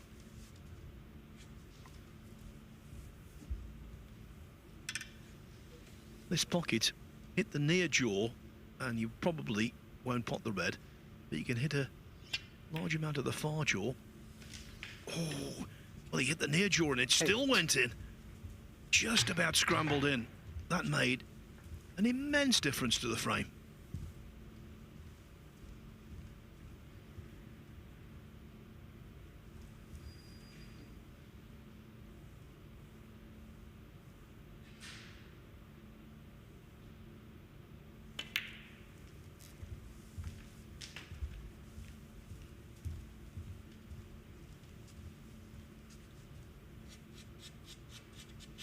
$13.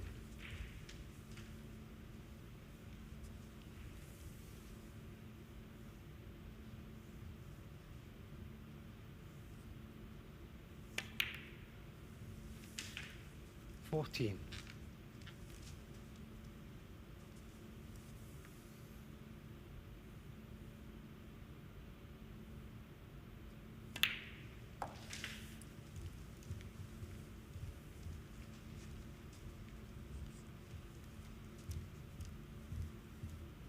$17.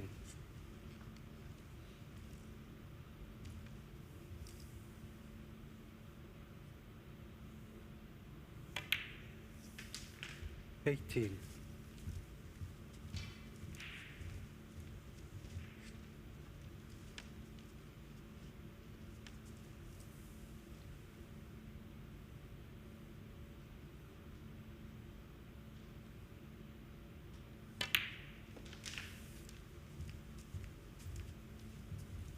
Quite quiet on table 2 at the moment. It's 1-0 to Joe O'Connor, and he leads by 58 points to 0 against Jack Jones in frame 2. 7 reds left.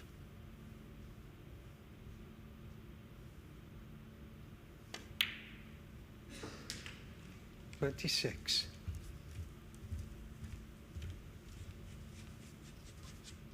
Well, it's been quite a low scoring frame so far, but obviously the main thing is to win it, and he's 29 in front, 34 with the blue.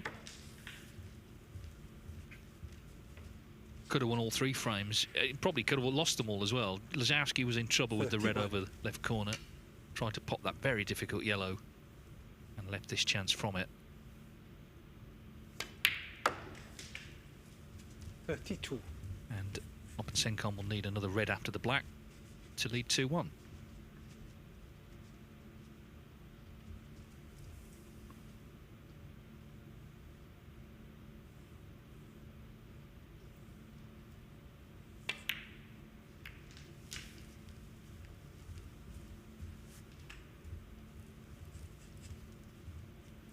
$39.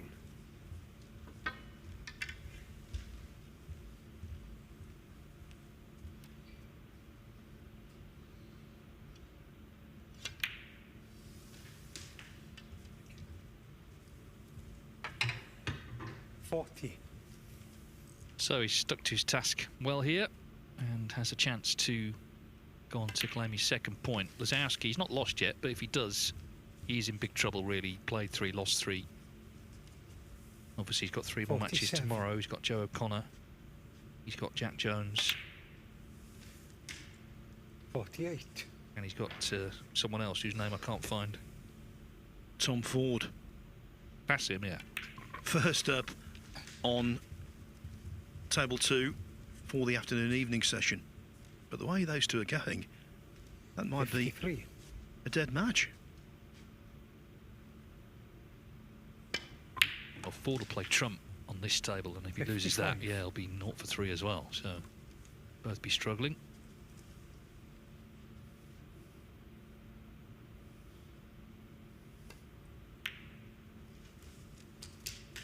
$58.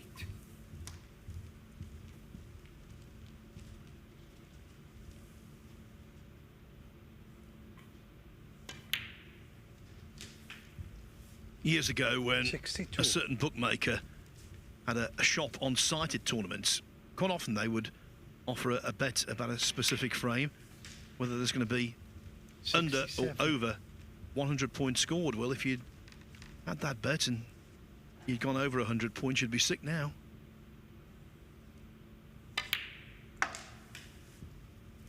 It was low 73. scoring because early on lots of reds were potted without a colour, but Noppen has finished well.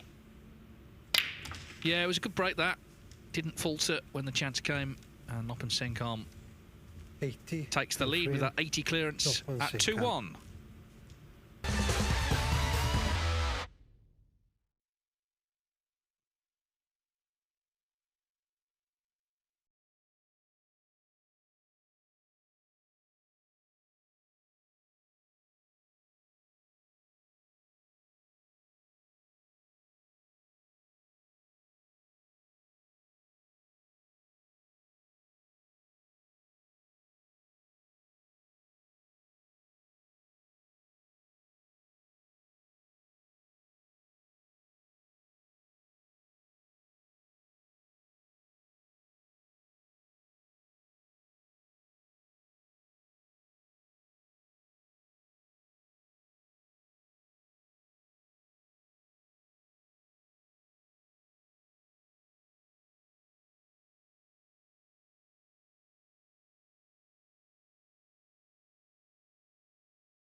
So it's 2-1 to Noppen Saengkham on the penultimate match on table 1 here today. Jack Lisowski looked a bit fed up there, wasn't he, in the chair? Obviously, he had a chance in the frame, Thank but was you. in trouble with the 4-3. red over the table. I think Jack also, you know, Lisowski he to is obviously a quick player. Noppen is more methodical, not slow, just more methodical. But there was a sort of sense of inevitability. He was going to pot everything, so you can maybe understand why Lisowski wasn't best pleased. Anyway, it's 2-1. Noppen looking for his second point here from 3 matches. Yes, and if he gets to 2 points, that would be 4 players on that mark.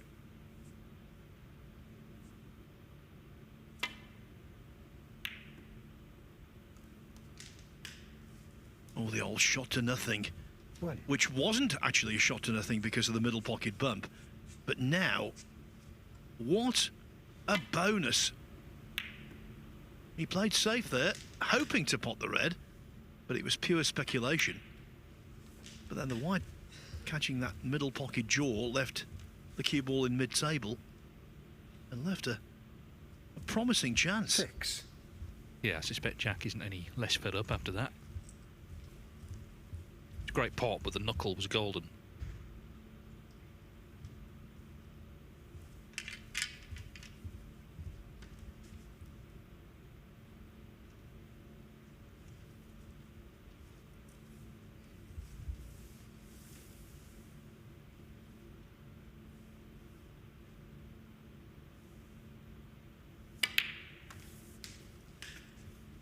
Seven. These days, Thailand, well, it's been hosting in recent years the World Six Reds Championship, but in terms of ranking tournaments, we don't go there anymore. And yet, for a while, there are a whole host of tournaments in the land of smiles. I'm sure Saengkham would love to compete on home turf. 12. And he would have liked those Reds to split much better than they did. Plenty of displacement, but nothing doing. Well, Lisowski was sort of sat with his eyes shut in his seat, but it might be time to open them again.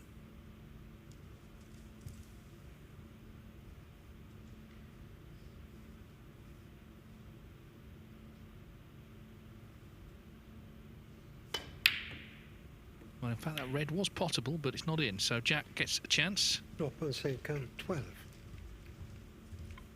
Black won't pot to right corner. The pink's tied up. So he's going to take a little bit of working out.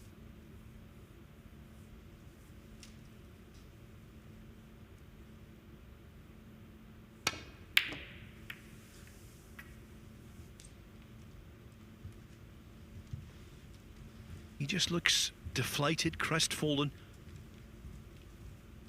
whatever the word is. He's not a happy man.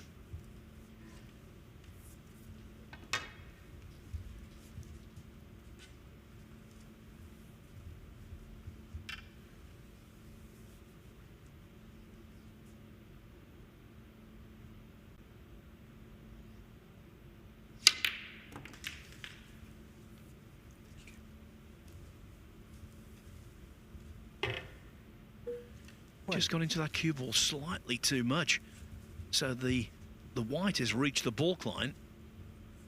The cutback green, the epitome of tricky. The lengthy blue.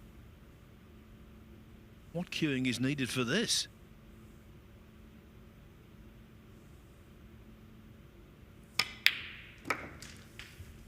Well, if he ever has a blue ball shootout, frame, match, whatever you like to call it, you might want to back Nop on Saengkham, because that cue action is well equipped for that particular kind of shot, clearly.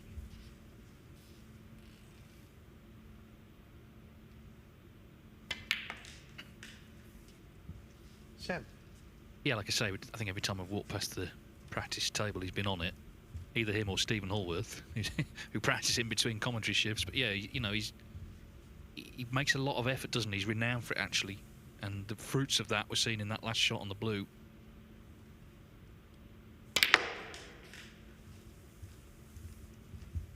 But he's lost the white here, hasn't he? Complete misjudgment, that. 11.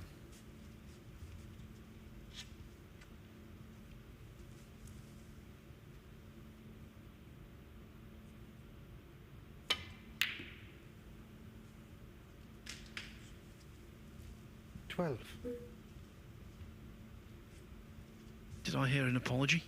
I think I did.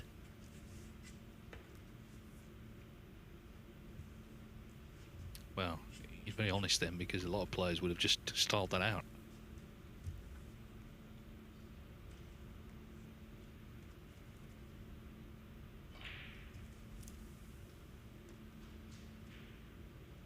So you're going to just tickle to the yellow and put Lisowski in trouble. Up on Saengkham, 12.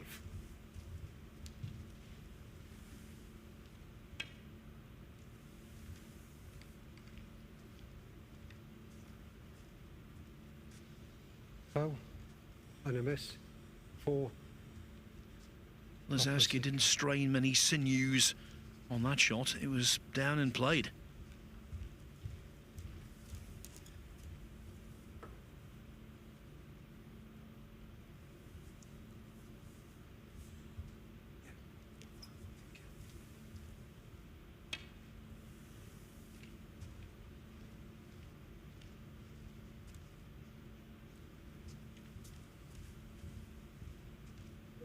Touching ball. Well, it's touching ball normally. That's a really good thing for the incoming player because they can take the cue ball up into baulk and nicely into the sanctuary of the safety zone. But this time, that's not an option because the red is so close to the pocket.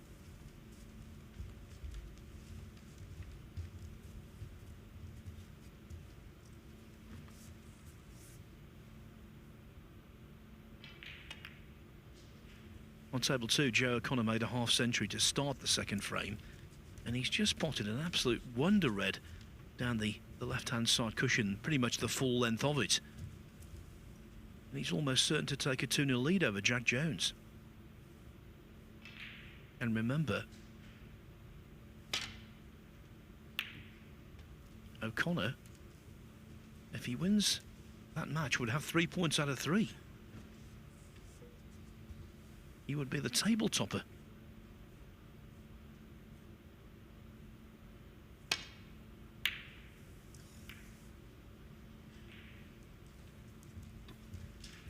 Well, Lisowski's starting to get a little bit frustrated, I think.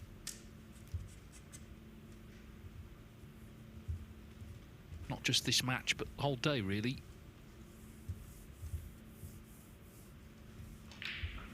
And Saengkham surely senses a chance to get this one. It's not the easiest table by any means, but he's in front already by 28 as he crunches that one in. 1. And it's the way of the world, isn't it, Dave? When you see your opponent toiling and clearly not in a good mental space, that in itself infuses confidence.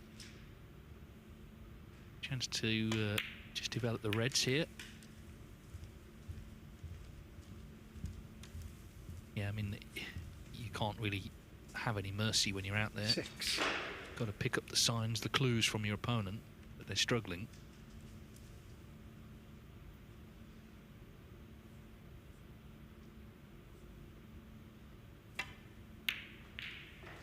But he has missed that one. He wasn't too close, actually, so can Jack just 6.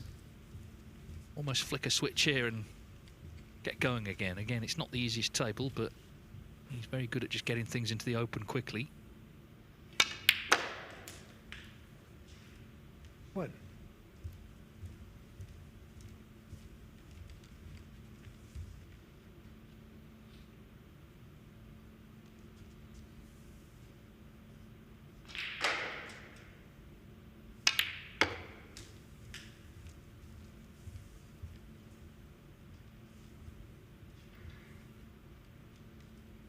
Five.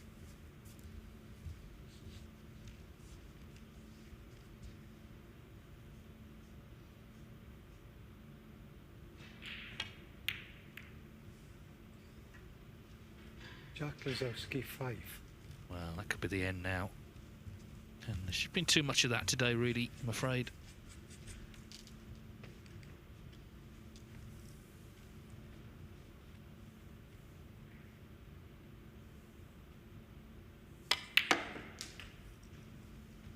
Black now pots as well, so often Saengkham has it in his hands to get this one.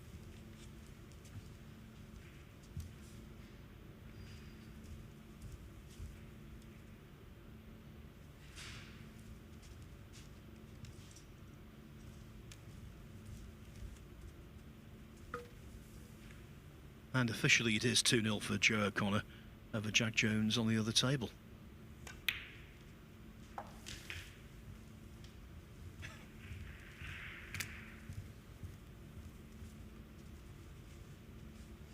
8.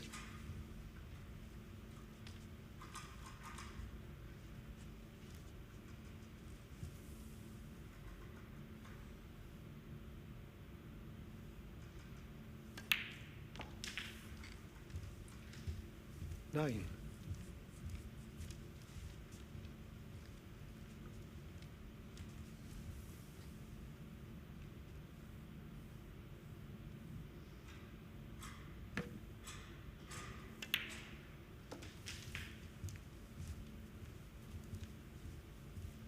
And this will put Noppon 16. Saengkham right back in the mix.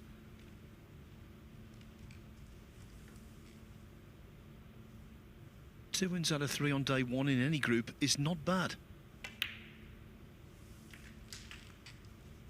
17.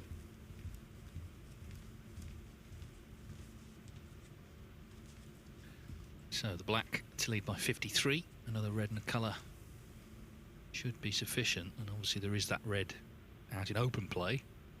He played on the one along the cushion, but either way, red and a black here. And it's looking like it is victory.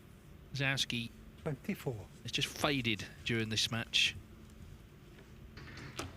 Made that good clearance, didn't he? But apart from that, he'll be disappointed, and hopefully we'll get a good night's sleep, come back tomorrow. He can still qualify. If he won his last 3, it could happen in a tight group.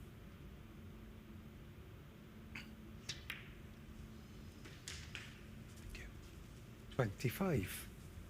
As for Saengkham, he has exactly the same slot that Group 5 winner Matthew Selt had. He plays back-to-back when we start up again tomorrow morning on table 1 against Trump and then against Jack Jones. Finally, again on table 1 to complete the afternoon, he takes on Tom Ford. So things for him, decent. 32. This red should make absolutely sure already a snooker required. I don't think Lisowski will have any interest though if this red goes in. And there it is. So 33. Noppon Saengkham will be delighted with his day's work. He's very much in the mix here for a place in the playoffs tomorrow night. It's a tight group, so every frame is counting.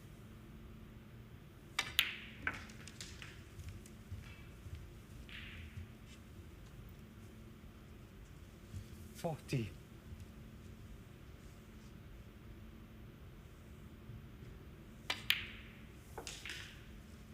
41.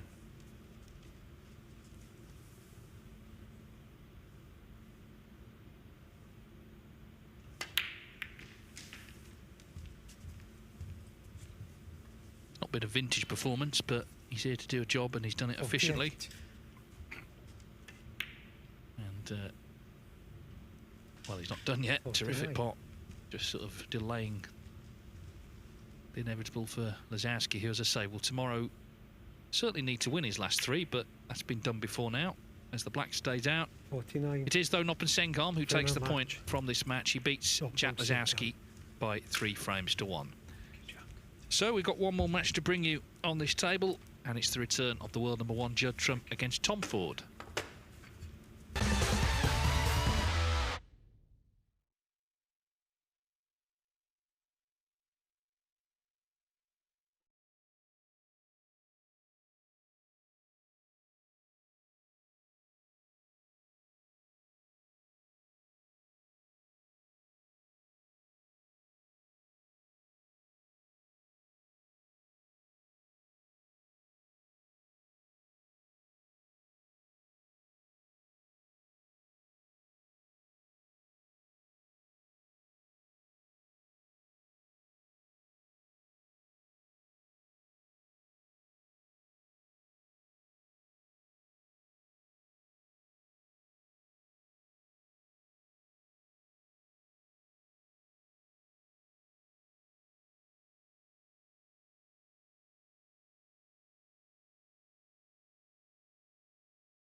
So these are the results tonight. Dave Gilbert, of course, beat Judd Trump 3-1. Up at Saengkham beat Jack Lisowski 3-1. Trump v Ford to come. Ford's already been beaten by Jack Jones. Joe O'Connor going great today. He's 2-0 up against Jones there. And he stays on to play Dave Gilbert. So O'Connor could actually rubber stamp his qualification for the playoffs tonight. Because as you see, he's already won 2. He's only lost 1 frame as well.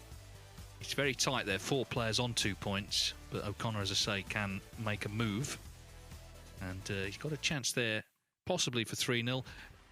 Down at the bottom of the table, though, Jack Lisowski played 3, lost 3, and that'll be Tom Ford's fate if he loses here to Judd Trump. Jack Jones on 1 point so far, but he's only played 2. So Trump v Ford, our last match of the night. Judd Trump won his first 2 matches and then lost tonight to Dave Gilbert. The first round. Tom Ford finished 5th, of course, in Group 5 last night. Playing this sort of diagonal break-off shot now. He feels like he's found something here, Tom. He's like raving about it up in the players' lounge as if he's just invented this new sort of shot. To be fair, it's a pretty good break-off, actually. He was really struggling the other day to not leave that red that pokes out, but playing it that way, he seems to get it safe every time.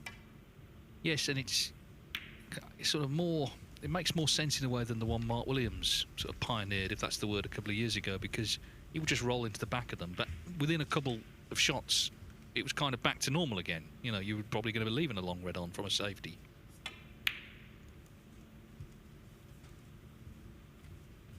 But he wasn't close to that.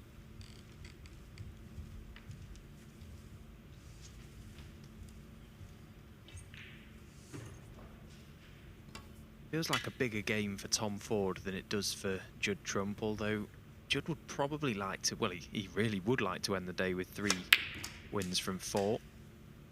Tom yet to register a win. It feels like a must-win game for Tom. One.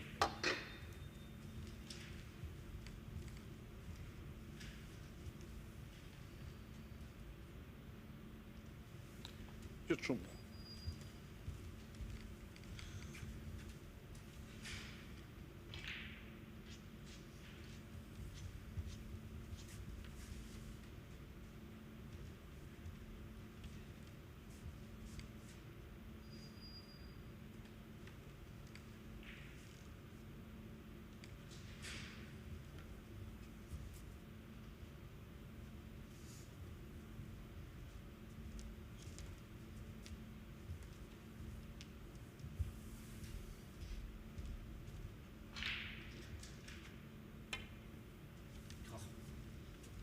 That's a big misjudgment. He needs it to run. Oh, he's been fortunate there, Tom, but he may still have left this red as a very thin clip. That's certainly what he was worried about. I thought he was going to slide even more off that second cushion.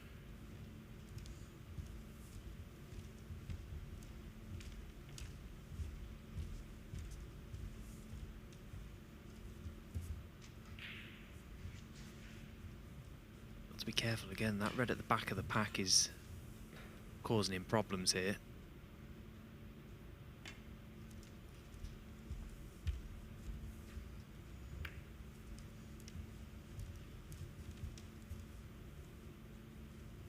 Touching ball.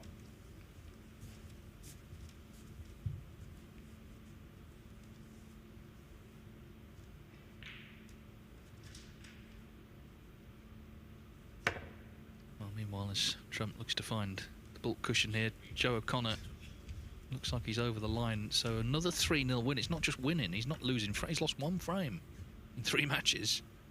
So he's going to be top with 3 points.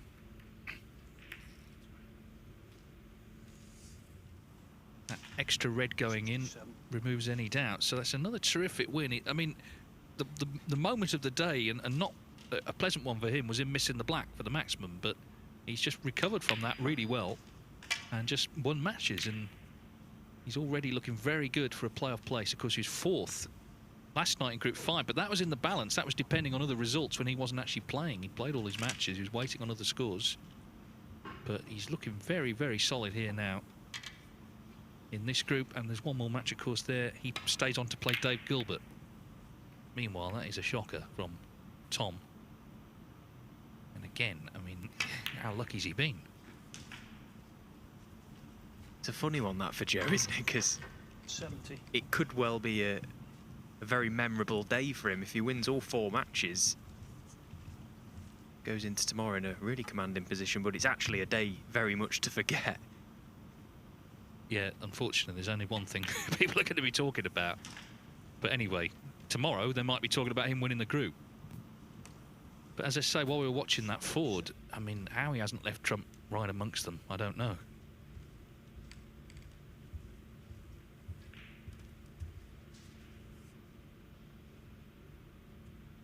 It's actually made this frame very scrappy, very awkward now.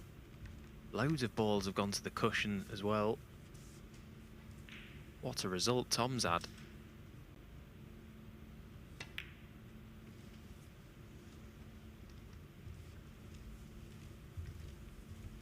Yes, I mean, I don't know what sort of mood Ford's in to really dig in this match.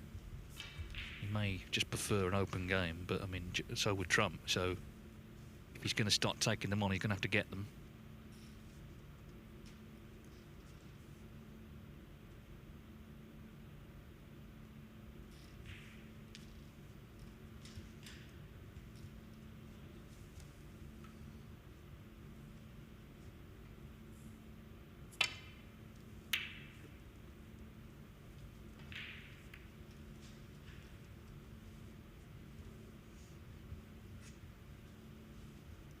Yeah, let's not forget he was basically a frame away yesterday from being eliminated from this tournament. Had Stuart Bingham had mounted some sort of comeback against Neil Robertson in the final game, Tom would have been eliminated, not to be.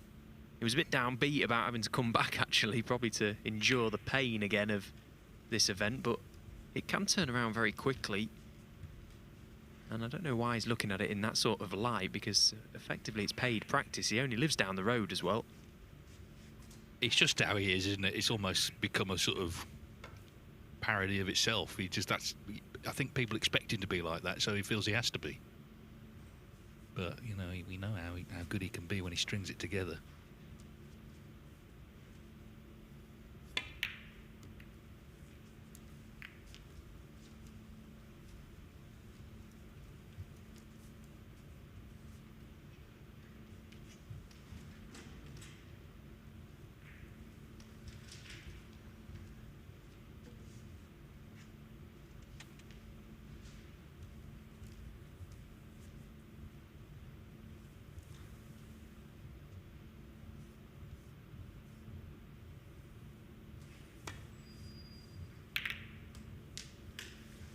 What?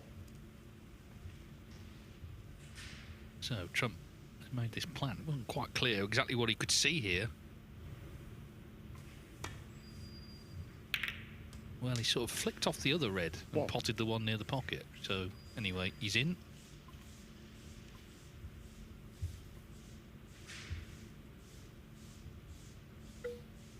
Yeah, it's not actually that great of a chance just yet, and there's a little bit of tidying up to be done. He wants clear access to the black, and he wants it back on its spot, available into both corner pockets. Ideally, there's two reds that are just preventing that at the moment.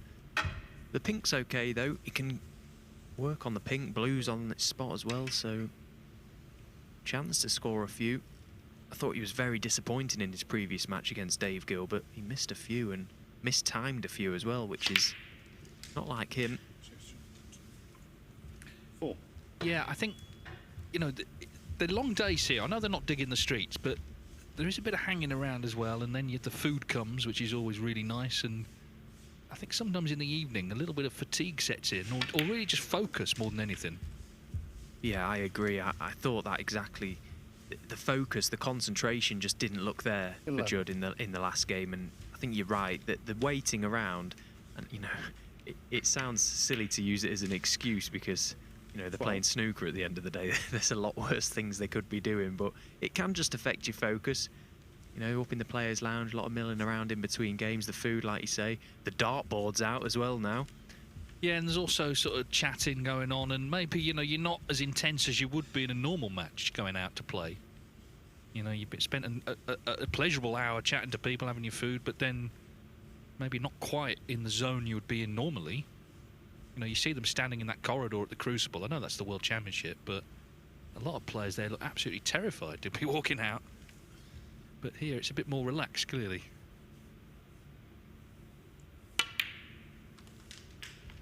Well, to put it into perspective, and he's played a lot of snooker over the past few days, Judd, he's definitely thrown more darts than he's potted 18. balls.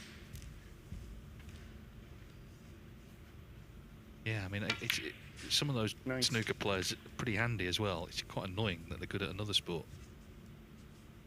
They had a challenge on Eurosport actually last week. They got some of the guys at the Masters to throw 9 darts, and the highest total was made by Ronnie O'Sullivan. You'd think, well, you know, you're already good enough at one thing, the greatest ever.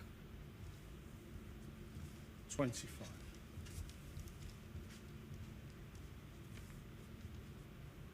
Now, the black will pot to left corner pocket. He needs to be pretty high up on it to do that.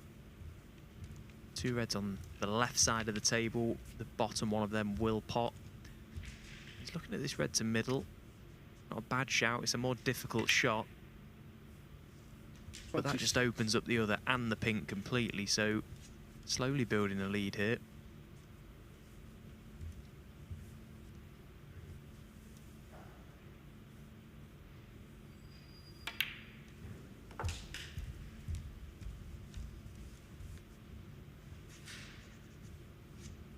$32.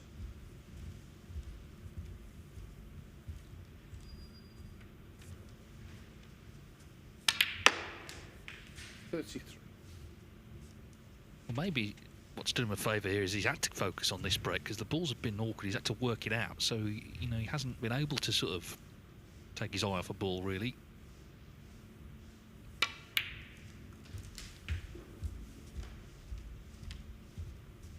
Defends his German Masters title next week at the Tempodrome in Berlin. 39. Beat Si Jiahui in the final last year. Yeah. Obviously, he's going to be on that main table as long as he's there, as he should be.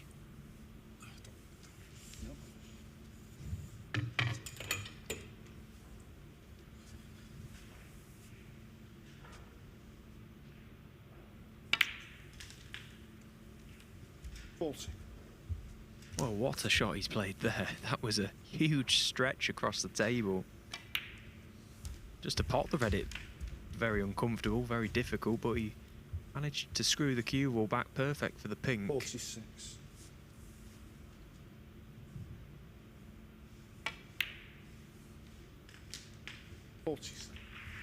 He will need one of the reds, either one that's on the cushion or the one next to the black, so he might have to play a little cannon to the black at some point because the red won't pass it unless he can land high up enough on the red.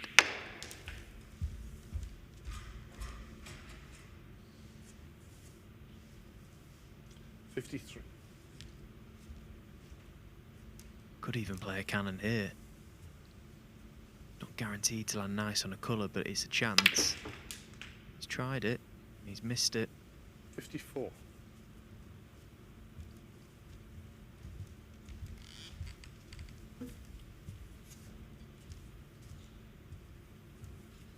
Yeah, so, as you say, still needs a red. But the balls are in favourable positions for him with the lead he's got.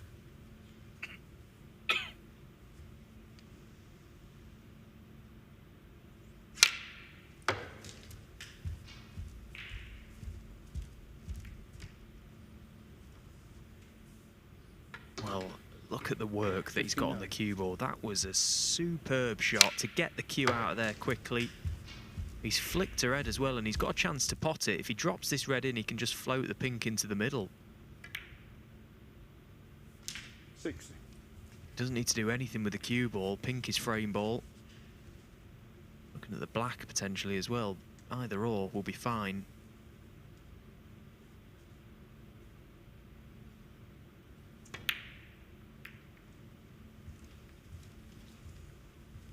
Just trump 60. And the first frame. Well, Ford did need a snooker and the black ran safe, so I don't think he had any feelings about getting stuck in there. Quite clearly he didn't, because he conceded. So Trump needs 1-0.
So Judd Trump poised to break off here in frame 2, leading 1-0 against Tom Ford, the last match of the day on table 1, day 1 of Group 6 of the BetVictor Championship League. Of course, he was runner-up this time last night to Matt Selt, who was well beaten actually 3-0. Selt was still a bit disappointed, wasn't he? He didn't make the 3 centuries. He made 2 and then missed a black on 95. It just hung in the jaws of the right corner. I think we know that Ford's going to attack here. He couldn't be bothered playing on there, and I think either way, kind of wants the match done. Obviously, he'd like to win it, but he's going to go down swinging.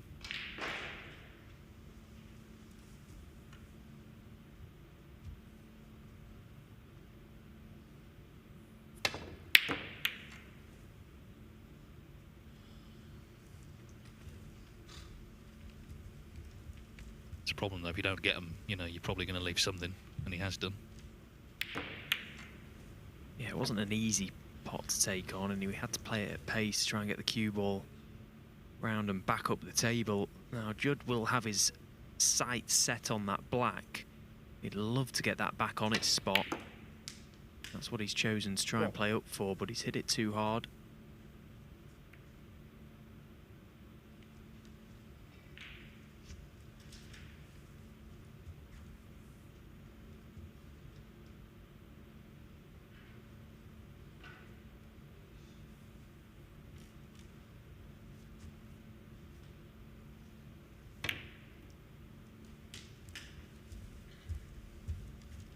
Another very good shot, using the 3 cushions there just to maximise the area you could put the cue ball into.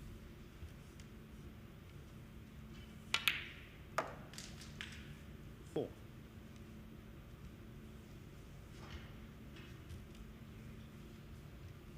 Again, just not quite top side of the blue, so the next red is going to be played from further away.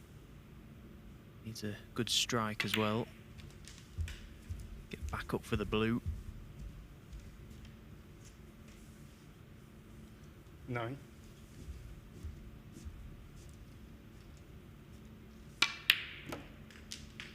So.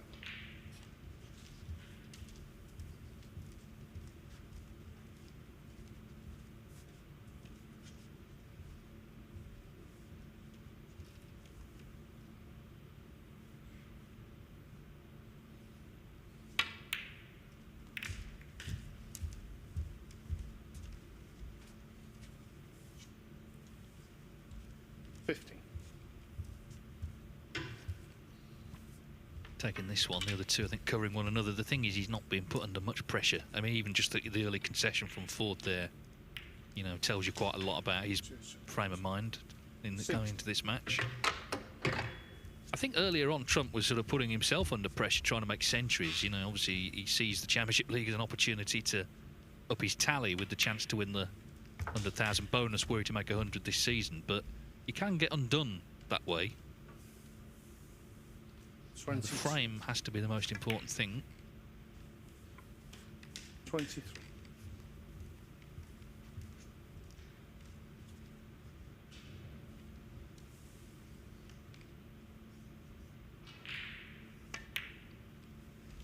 Yeah, it can certainly cloud your thought process when you're out there, and your vision as well when you're in amongst the balls, just looking for a way to open the frame and get the balls perfect to make the ton. 30. That's just how good he is, really. He can basically just make tons whenever he wants. He goes for some shots that people would only dream of playing, and 36. plays them with such control.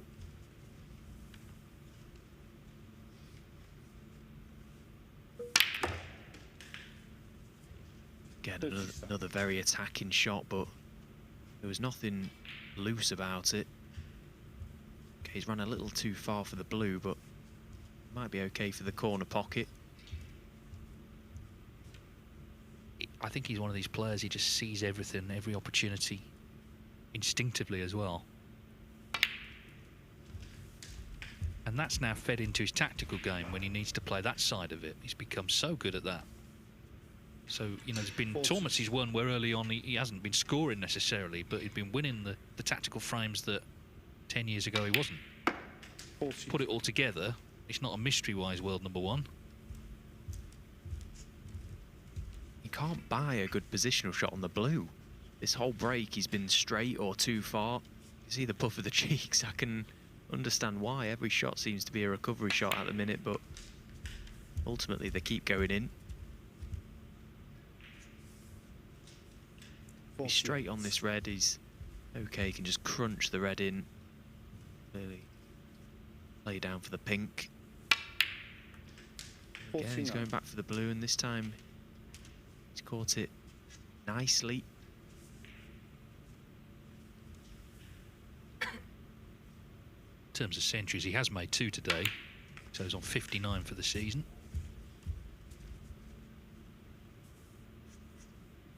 54. Maybe also thinks he needs to make them to keep Jack Jones away, because he's been racking them up as well. He might be after the 100 grand. Jack might make 100 this 55. week. Well, he should secure the frame in a couple of pots' time. And then obviously he will give the centuries full attention. That's fine once the frame's won.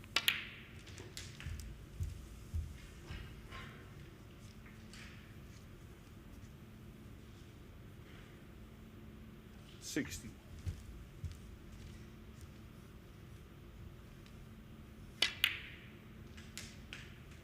$62. Well, he pushed that red safe, so that's not great for the century. Gonna have to develop those reds. Yeah, we livid with himself with that one. Just left himself too low. Couldn't really control the cannon to the second red. Although knowing Judd, he'll probably find a way to get those reds out at some point. Or plant them down the rail or something daft. 67. Nothing is safe out there when Judd's at the table.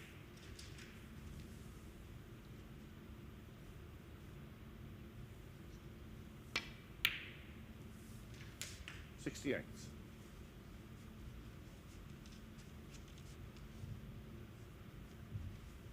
I suppose he could leave himself an angle off this next red to bring those reds out.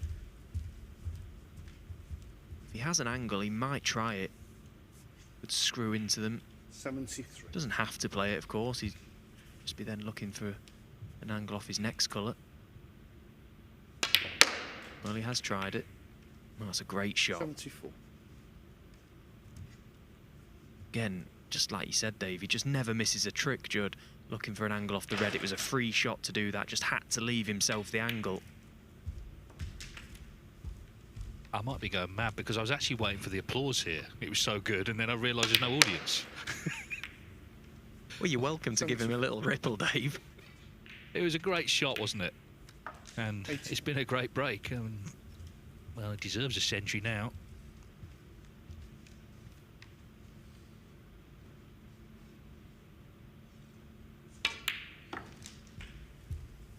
Went over 10 million in prize money for his career last week at the Masters, and I tell you what, he deserves every penny. He's worked so hard.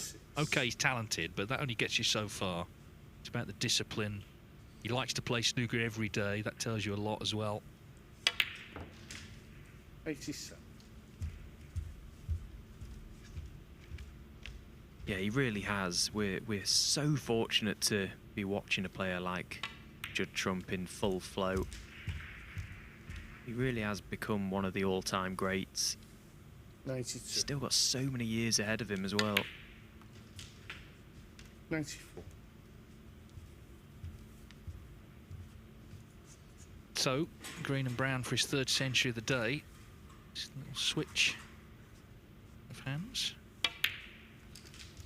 97. And this will be century number 60 of the season. He was on 49 when he got here a few days ago. 101.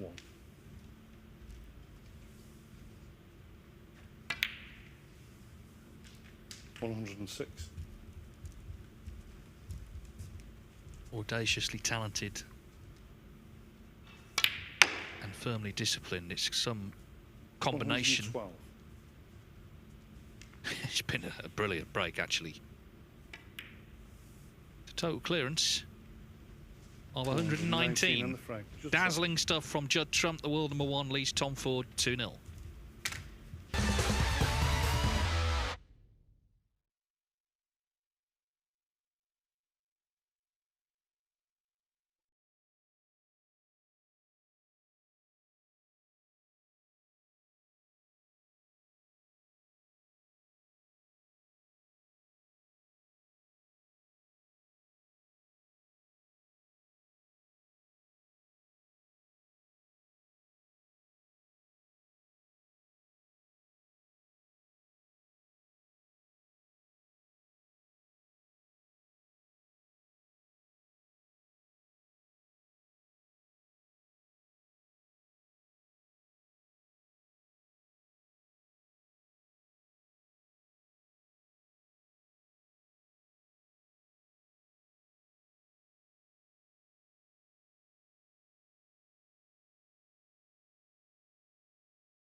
Not the highest break of the group there from Judd Trump, but possibly the best. As Tom Ford gets ready. Maybe he could trademark this break-off shot, because it actually has been quite successful in terms of not leaving a red on. He might take off. Well, that was less successful. He's caught the jaws, and I'll tell you what, he'd be worried that could be his last shot. Maybe, yeah, maybe don't trademark it.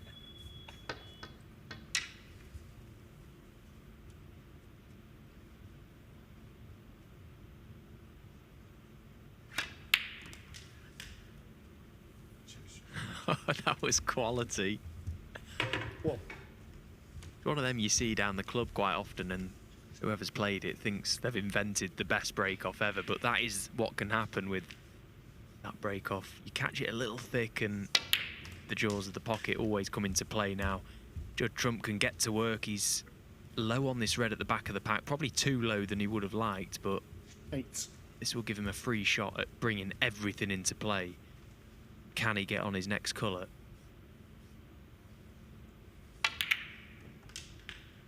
Yeah, he's played it well. 9. Just got the cue ball out far enough to pot this black. It's thin, but he's got 3 or 4 reds available to play on. Very awkward cueing for a left-handed player. But no trouble whatsoever.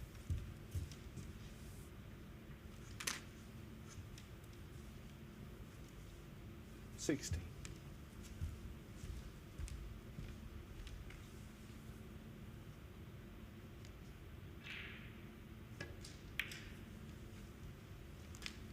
$70.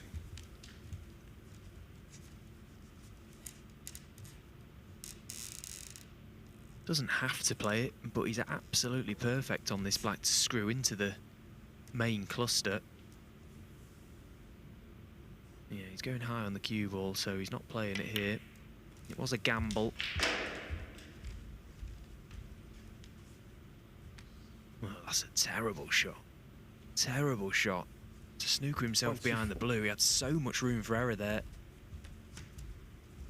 Okay, he's got this red to right corner that could be a recovery red, but very tough, big stretch.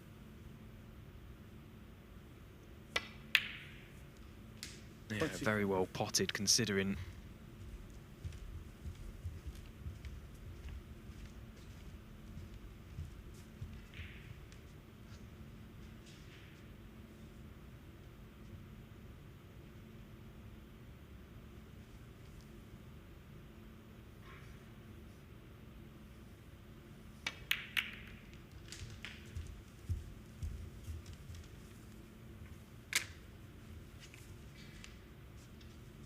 $32. Well, now he has got them open. Who's going to be the first to say it, Stephen? Well, I thought you was going to say it there, Dave, to be honest. That split he's just played was played to absolute perfection. He didn't go into them with too much pace, purely down to the fact that he didn't want to push a red to the cushion. Well, how would Joe O'Connor feel? He's missed the last black on a maximum, but he's still, with the 140, he's in line for the high break. If news comes through that Trump's made one, it's not going to cheer him up. 40. Oh, these balls are placed so perfectly now. It's as good a chance as Murphy had last week at the Masters. These reds are so nice. Judd Trump has made 8 maximum breaks in his career.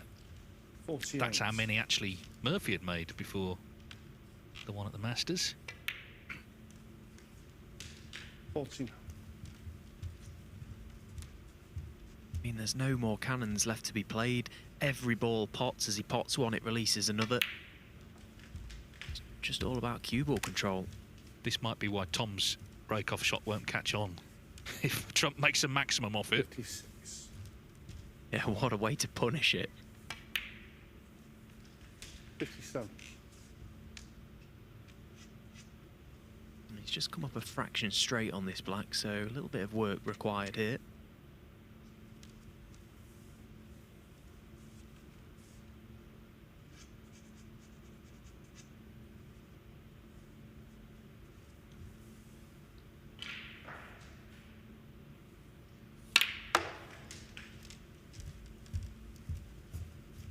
And he struck it once again to perfection. Just a little use of reverse side just to 64. widen the angle off the cushion, making sure he gets top side of the red. 65. And again, he won't be best pleased with that one. Needs to now power this round 2. A little bit of pace required again just to widen the angle. Played to perfection. The red is frame ball. 72. And this could be a very memorable frame now for Judd Trump. You can give the maximum his full attention. He already is, frankly. He was, I think, very early on. Certainly when he got the reds into play on 32.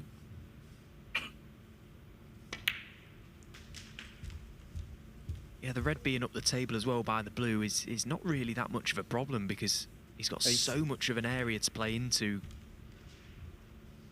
to then get back down for the black. This is a wonderful chance. I suppose the only red is probably the red closest to the left side cushion.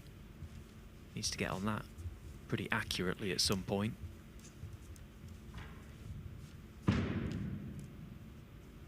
Well, someone's not happy on the other table. I think that was Dave Gilbert, the angry farmer, sounding pretty angry. A cue bang, but thankfully it wasn't as Trump was addressing the white here. conflicting emotions, it would seem. 88. This is where the precision is required for Judd. He's got away with a few in terms of where he's left himself on his black. Plenty of options 89. to get out for the reds. He's limited now. Less reds on the table, needs to be more precise.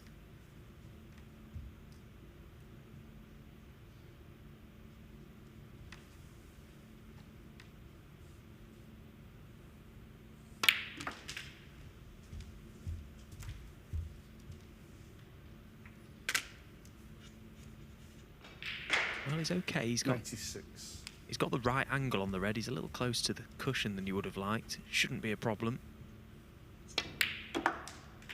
Oh, but that is a problem now. It's a big problem. 97. Yeah, he's just been sort of battling ideal position, hasn't he, at times, and now he's not the red safe, so he's given himself a headache here. Well, first of all, pop the black for the ton. That's one box ticked.